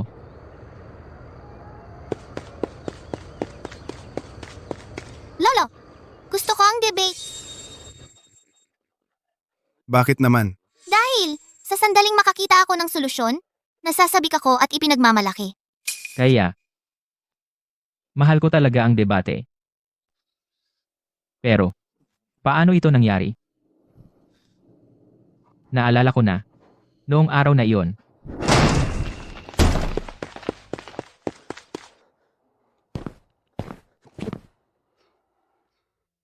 Sino ka? Pumapasok ka sa bahay ko. Hindi ba ikaw ang nagtanggol sa 13 pamilya, ang siyang naglinis ng kanilang mga pangalan, Arturo Santos? Ikaw. Tama. Nakulong ako ng mahigit 1 dekada at hindi kita nakalimutan, Ginoong Santos. Kaya ngayon, gumawa ako ng espesyal na biyahe para bisitahin ka. Wag. Wag. Huwag mong saktan ang lolo ko. Tigilan mo. Huwag mong sakta ng aking anak. Hindi ba ikaw ang magaling magsalita? Hindi ba ikaw ang modernong Robin Hood? Tigilan mo. Magsalita ka. Magsalita. Pakiusap. Huwag mo nang saktan ng lolo ko. Tama na. Bata, mula ngayon, huwag na huwag magsalita katulad ng lolo mo. Kung hindi, magiging masama ang kahihinatnan. Lolo. Labas, manahimik ka. Tigil. Saktan ninyo siya. Patayin ninyo siya. Huwag.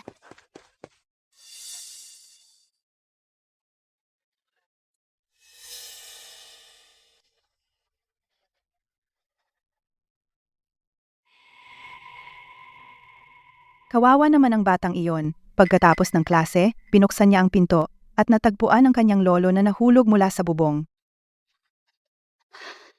Mahilig uminom ang matandang iyon. Uminom siya at umakyat sa bubong. Tapos nadulas at nahulog. Anak, huwag kang magsasalita tulad ng lolo mo. Kundi malalagot ka. Hindi. Hindi namatay ang lolo ko dahil sa pagkahulog. Hindi siya nadulas. Hindi siya nadulas. Hindi siya nadulas. Hindi siya nadulas. Pinatay siya. Pinatay siya. Hindi namatay ang lolo ko sa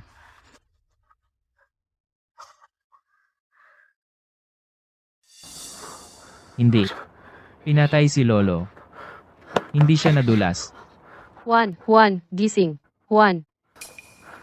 Gaano karami ang nainom niya? Juan. Tumawag ng ambulansya. May tao rito na may alcohol poisoning.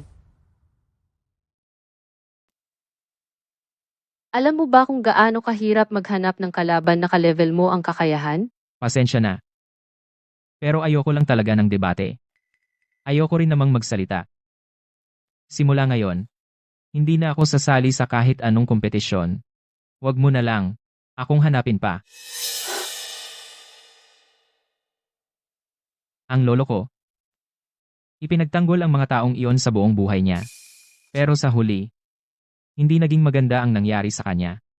Bawat salitang sinabi niya, may mga kahihinatnan. Ang debate ay ganap na walang silbi. Inamin ko, ang mga salita.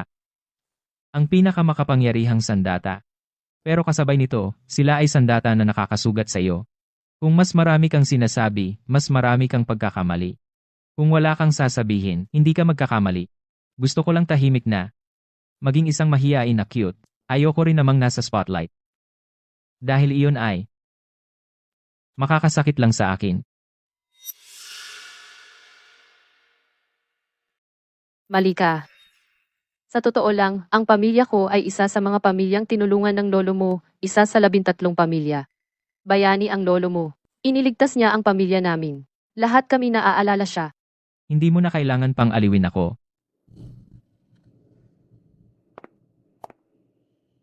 Anong ginagawa mo? Sumama ka sa akin sa kung saan.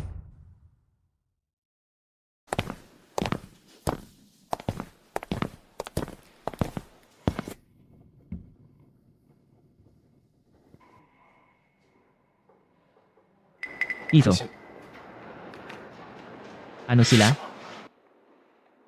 Ito ay kay lolo ko lumang opisina. Ang mga dokumento sa mesa ay kay lolo ko. At ang iba pa ay galing sa amin, ang 13 pamilya, ang mga sinulat naming apela para humingi ng katarungan para kay Piskal Santos. Alam namin, ang pagkamatay ni Piskal Santos ay hindi aksidente. Kaya ang 13 pamilya ay nagsanib puwersa at lumaban ng 3 taon, ang kriminal. Sa wakas ay napanagot. Talaga? Iyan ang kapangyarihan ng wika. Ang mga salita ng lolo mo naglinis ng aming mga pangalan. Ang aming mga salita ay nagbigay sa kanya ng katarungan. Hindi ko alam ang lahat ng ito. Ang mga magulang ko, hindi man lang sinabi sa akin. Matapos mamatay ang lolo ko. Ako'y nagkulong sa sarili. Hindi man lang ako nangahas magtanong tungkol dito. Kahanga-hanga, lolo. Naalala ka pa ng mga tao? Maria, ano ang nagdala sa iyo rito ngayon? Ginoong David, At ito naman? hayaan mong ipakilala ko siya. Ito si Juan, apo ni Piskal Santos. Ano? Kaya ikaw ay apo ni Piskal Santos. Kaya pala may ganyan kang matuwid na itsura. Noon, salamat sa lolo mo, na tumulong sa amin na manalo sa kaso. Hindi namin nawala ang kabuhayan ng aming pamilya. Kami ay lubos na nagpapasalamat sa kanya. Ginong David. Halika rito. Ito si apo ni Piskal Santos.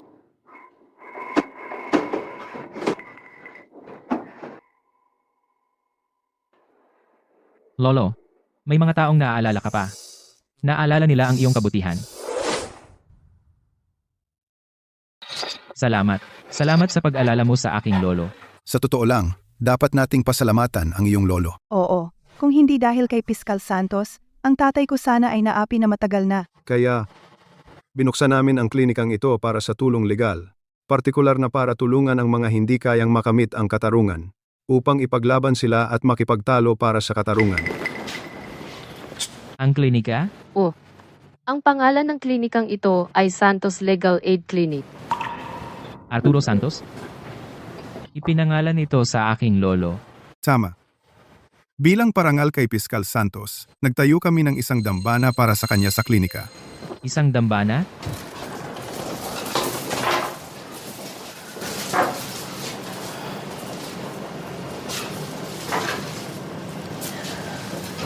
Lolo, Mula pa noong henerasyon ng aking lolo, inilalagay na namin ang larawan ni Piskal Arturo Santos. Lahat ay pumupunta bawat buwan upang magbigay pugay, yumuko, at mag-alay ng insenso. Juan, hindi namin nakalimutan ang iyong lolo.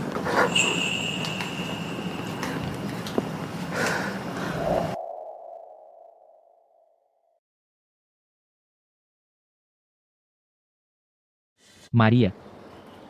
Salamat. Juan, sumali ka sa kompetisyon sa debate. Tiyak na hindi gugustuhin ng iyong lolo na pigilan ka. Tiyak na itinuro niya sa iyo ang maraming kasanayan sa pagtutol. Nararamdaman ko iyon. May matatag kang pundasyon. Dati akong mahilig talaga makipagdebate. Kaya huwag mong biguin ang iyong lolo. At itigil mo na ang pagpigil sa iyong tunay na sarili. Inaasahan ko na makaharap ang iyong matino na pagkatao sa isang patas na laban.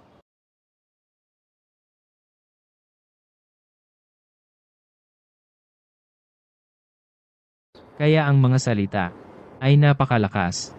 Maaari nilang baguhin ang kapalaran ng maraming tao. Pagliligtas sa mga tao mula sa paghihirap, hindi na ako muling tatakas.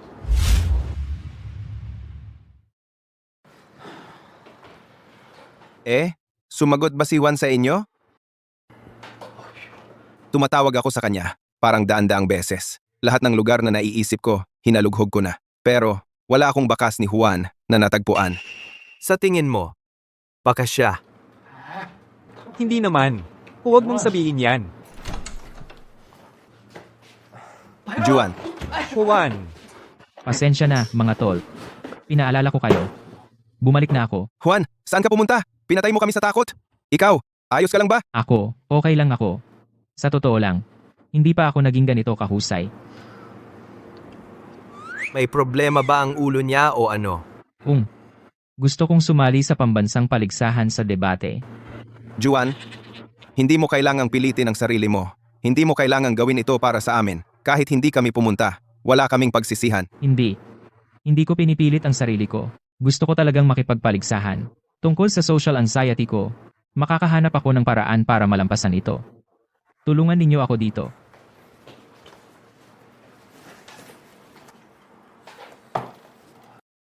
Ano ang problema sa kanya?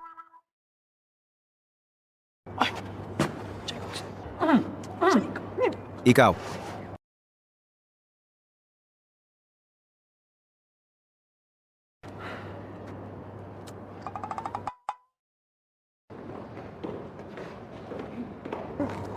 Sige.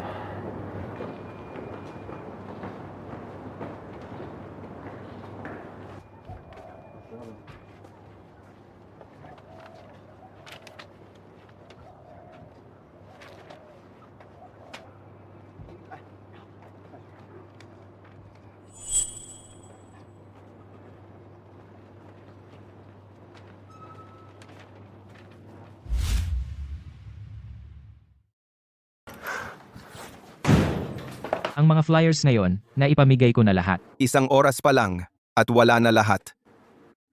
Ang galing, Juan! galing.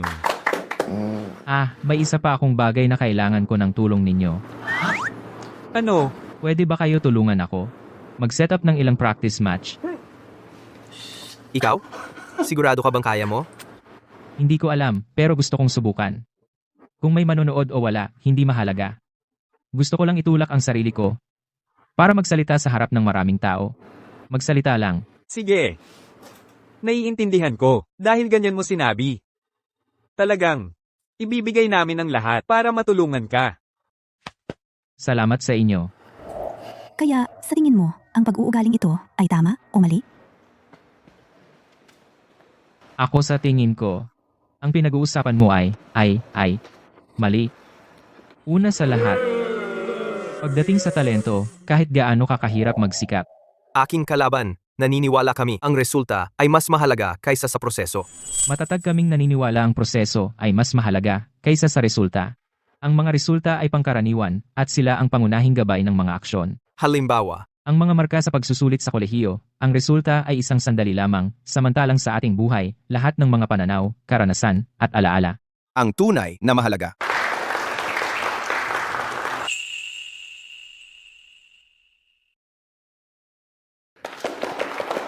Juan, ang galing mo! Kapag nagdedebate ka, sobrang charismatic mo talaga. Juan. Tinawag mo ako dito. Ano ang problema? Dumating ka. Kaarawan ko ngayon.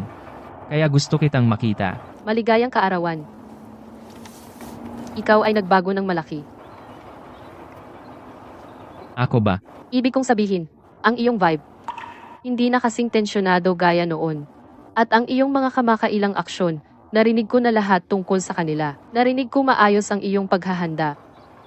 Araw-araw ako'y nagbibigay ng lahat para maghanda sa laban. Sa laban sa makalawa, gusto kitang talunin ng patas. Talunin ka sa pambansang kampyonato. Wala na akong hihilingin pa. Matagal ko nang inaabangan iyon. Sa tingin ko, dapat tayo magpustahan. Kung matalo kita, sasang-ayon ka sa isang kahilingan. Pero, kung ako ang manalo, kailangan mo ring sumang-ayon sa isang kahilingan. Kita tayo sa kompetisyon. Kita tayo doon.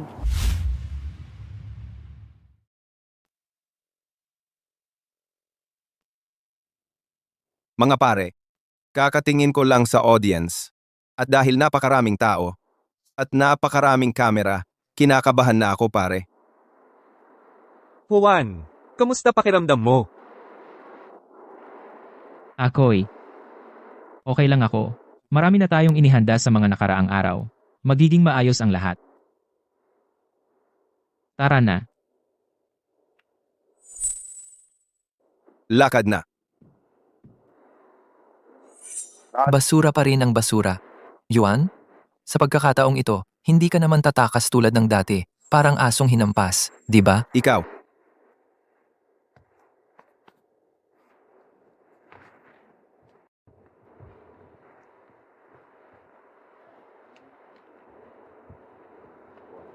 Ang ngiting ito ay tanda ng digmaan. Mga pare, umakyat na tayo sa entablado.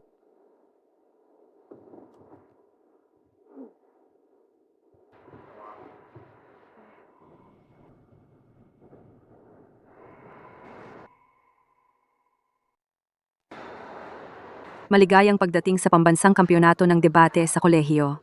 Final. Para sa paksang pagtatalunan ngayon, Crestview University Debate Team ang koponan ng nagpapatunay. Ang mga nakaraang pangyayari ay dapat alalahanin. Southgate University Debate Team ang koponan ng negatibo. Na sumusuporta na ang mga nakaraang pangyayari ay dapat kalimutan. Unang debater para sa nagpapatunay. Simulan na ang iyong argumento. Unang debater para sa pagsang-ayon. Mangyaring simulan ang iyong argumento.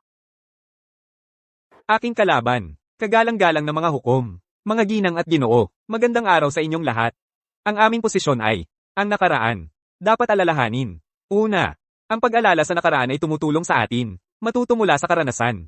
Gaya ng sabi nila, ang pagsusuri sa nakaraan ay tumutulong sa atin na maunawaan ang bago. Ang pag-alala sa nakaraan ay nagbibigay daan sa atin na sumulong. Salamat. Unang debater para sa negatibo. Ako. Mangyaring simulan ang iyong argumento. Kagalang-galang na mga hukom, mga ginang at ginoo, aking kalaban. Magandang araw sa inyong lahat. Ang aming posisyon ay, ang nakaraan ay dapat kalimutan. Ang pagkakalimot sa nakaraan ay makapagpapawi ng panloob na kaguluhan, mga pagsisisi, mga sakit, mga alitan, kabiguan, ay nasa nakaraan na.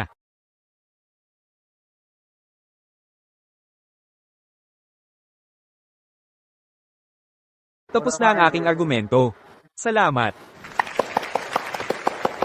Ngayon ang debate ay lilipat sa ikalawang round, cross-examination.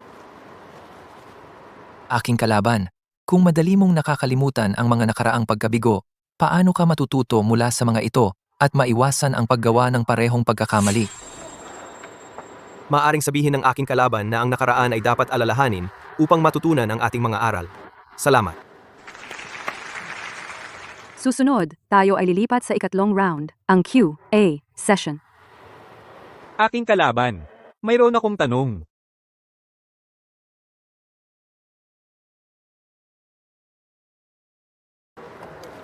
Ang tanong na iyan ay sobrang lawak. Hindi ko masagot iyan.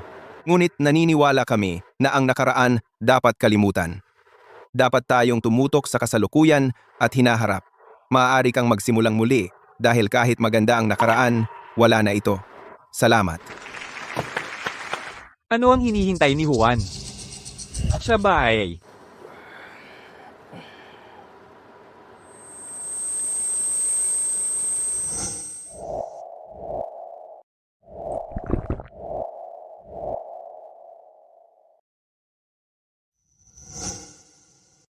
Susunod, malayang debate. Ako naman,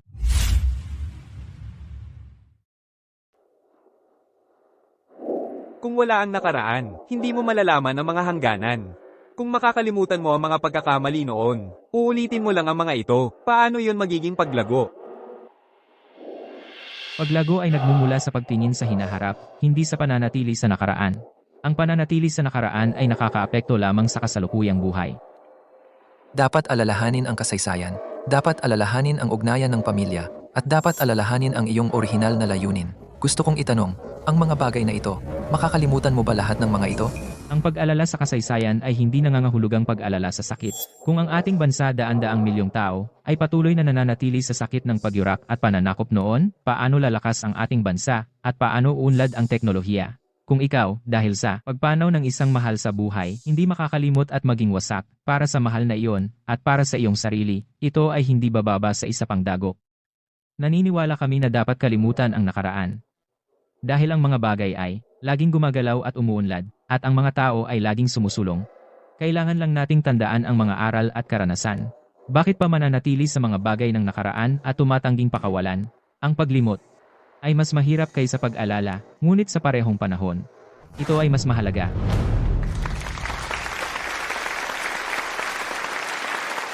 Ano? Juan? Hindi ba siya duwag? Hindi ba siya makapagsalita? Juan, nagawa mo. Nakakahawa. Si Juan ay isang ipinanganak na debater. Talagang karapat-dapat sa pagsasanay. Juan, ngayon mas matindi pa siya kaysa noong lasing siya. Ang nakaraan ay tapos na, hindi na babago. Kung lagi mo itong naaalala, bukod sa pagdagdag ng pag-aalala, anong tulong sa katotohanan? Aking kalaban, gusto kong itanong sa iyo, mahihirapan ba talagang paghiwalayin ang karanasan mula sa pagkahumaling? Tandaan lamang ang mga aral at karanasan, bakit alalahanin ang lahat at tumangging pakawalan? Magaling, Juan. Walang nasabi naman. Gusto ko makita si Paulo patuloy na mayabang. Malapit na tayong mawalan ng puntos. Hindi pa rin nagsasalita. Ang posisyon namin ay dapat alalahanin ang nakaraan. Sa halip na paghiwalayin kung ano ang bumubuo sa nakaraan, iginigiit mo ang paglimot, pinalalabo ang kahulugan ng nakaraan. Kaya't itinatanong namin kung ang isang individual, isang bayan, isang bansa ay ayaw alalahanin kung saan sila nagmula. Sabihin mo sa akin, paano sila makakatiyak na kaya nilang lakaran ang daan sa hinaharap? Kung makakalimutan mo ang tama at mali ngayon, ano ang ikahihiya mo bukas? Kumapit ka ng mahigpit sa iyong mga prinsipyo at hangganan. Gaya ng inaasahan kay Maria, ang rebuttal na ito ay matalas. Ang aking kalaban ay nalilito sa pag-alala sa nakaraan at pagpigil sa nakaraan.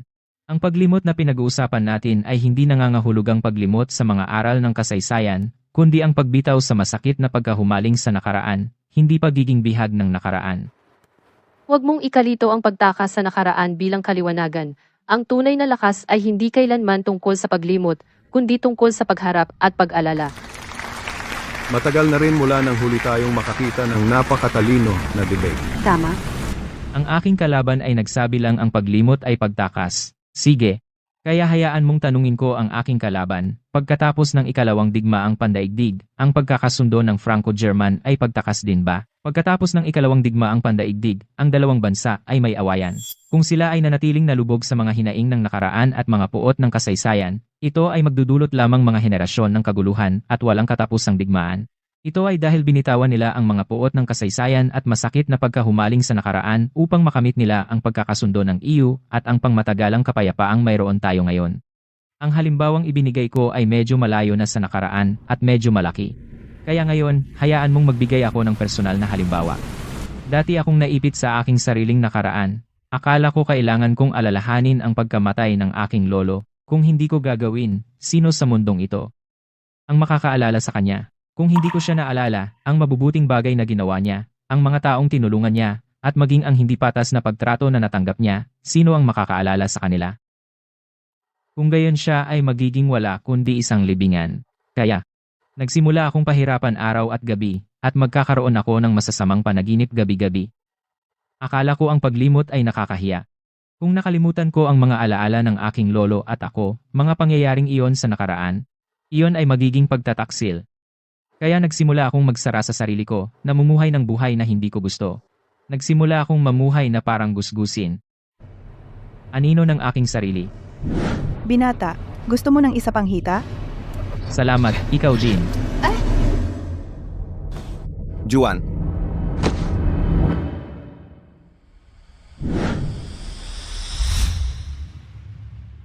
Lahat ng mga kaibigan ko sa paligid ko ay tumutulong sa akin. Sinabi nila sa akin ang paglimot ay hindi nakakatakot. At ang paglimot ay hindi pagkakanulo.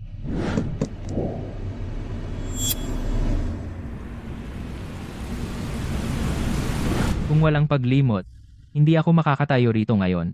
At kung walang paglimot, hindi ako makakabalik, kaya kailangan nating kalimutan, ngunit ang paglimot ay hindi pagtakwil sa nakaraan, ni pagtanggi sa nakaraan.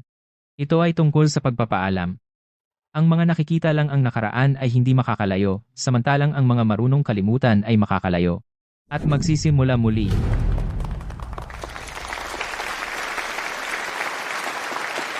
Salamat sa inyong lahat. Salamat sa 2 kuponan para sa isang kahanga-hangang debate. Ngayon, oras na para sa deliberasyon ng mga hukom, mga kalahok, mangyaring maghintay sa huling resulta. Juan, ang galing mo. Muntik na akong umiyak sa narinig mo. Mayroon ka pa rin galing sa pagsasalita. Ngayon naman, ang huling resulta ng laban ay narito mismo sa aking mga kamay. Kaya, itong malaking premyo, sino ang makakakuha nito? Pagkatapos ng deliberasyon ng mga hukom, ang nanalong koponan ng laban na ito ay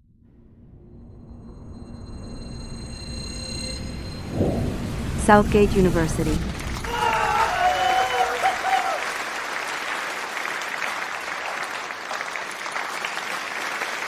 At ang pinakamahusay na debater para sa laban na ito ay ng Southgate University. Juan, pinabati kita. Lolo. Nagtagumpay ako.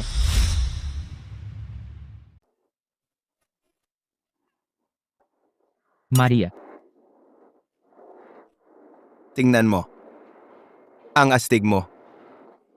Diyosa Maria, aalis na kami ngayon. Si Juan ay sayo na. Maglaan kayo ng oras. Huwag magmadali.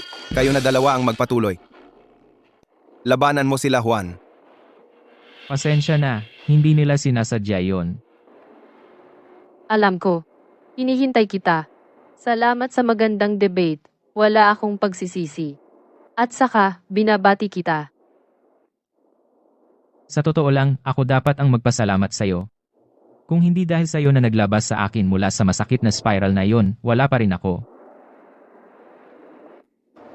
Nasa nakaraan na yun. Ikaw mismo ang nagsabi, dapat kalimutan ang nakaraan. Hindi ba? Sa tingin ko, hindi mo pa nakakalimutan ang ating kasunduan, di ba?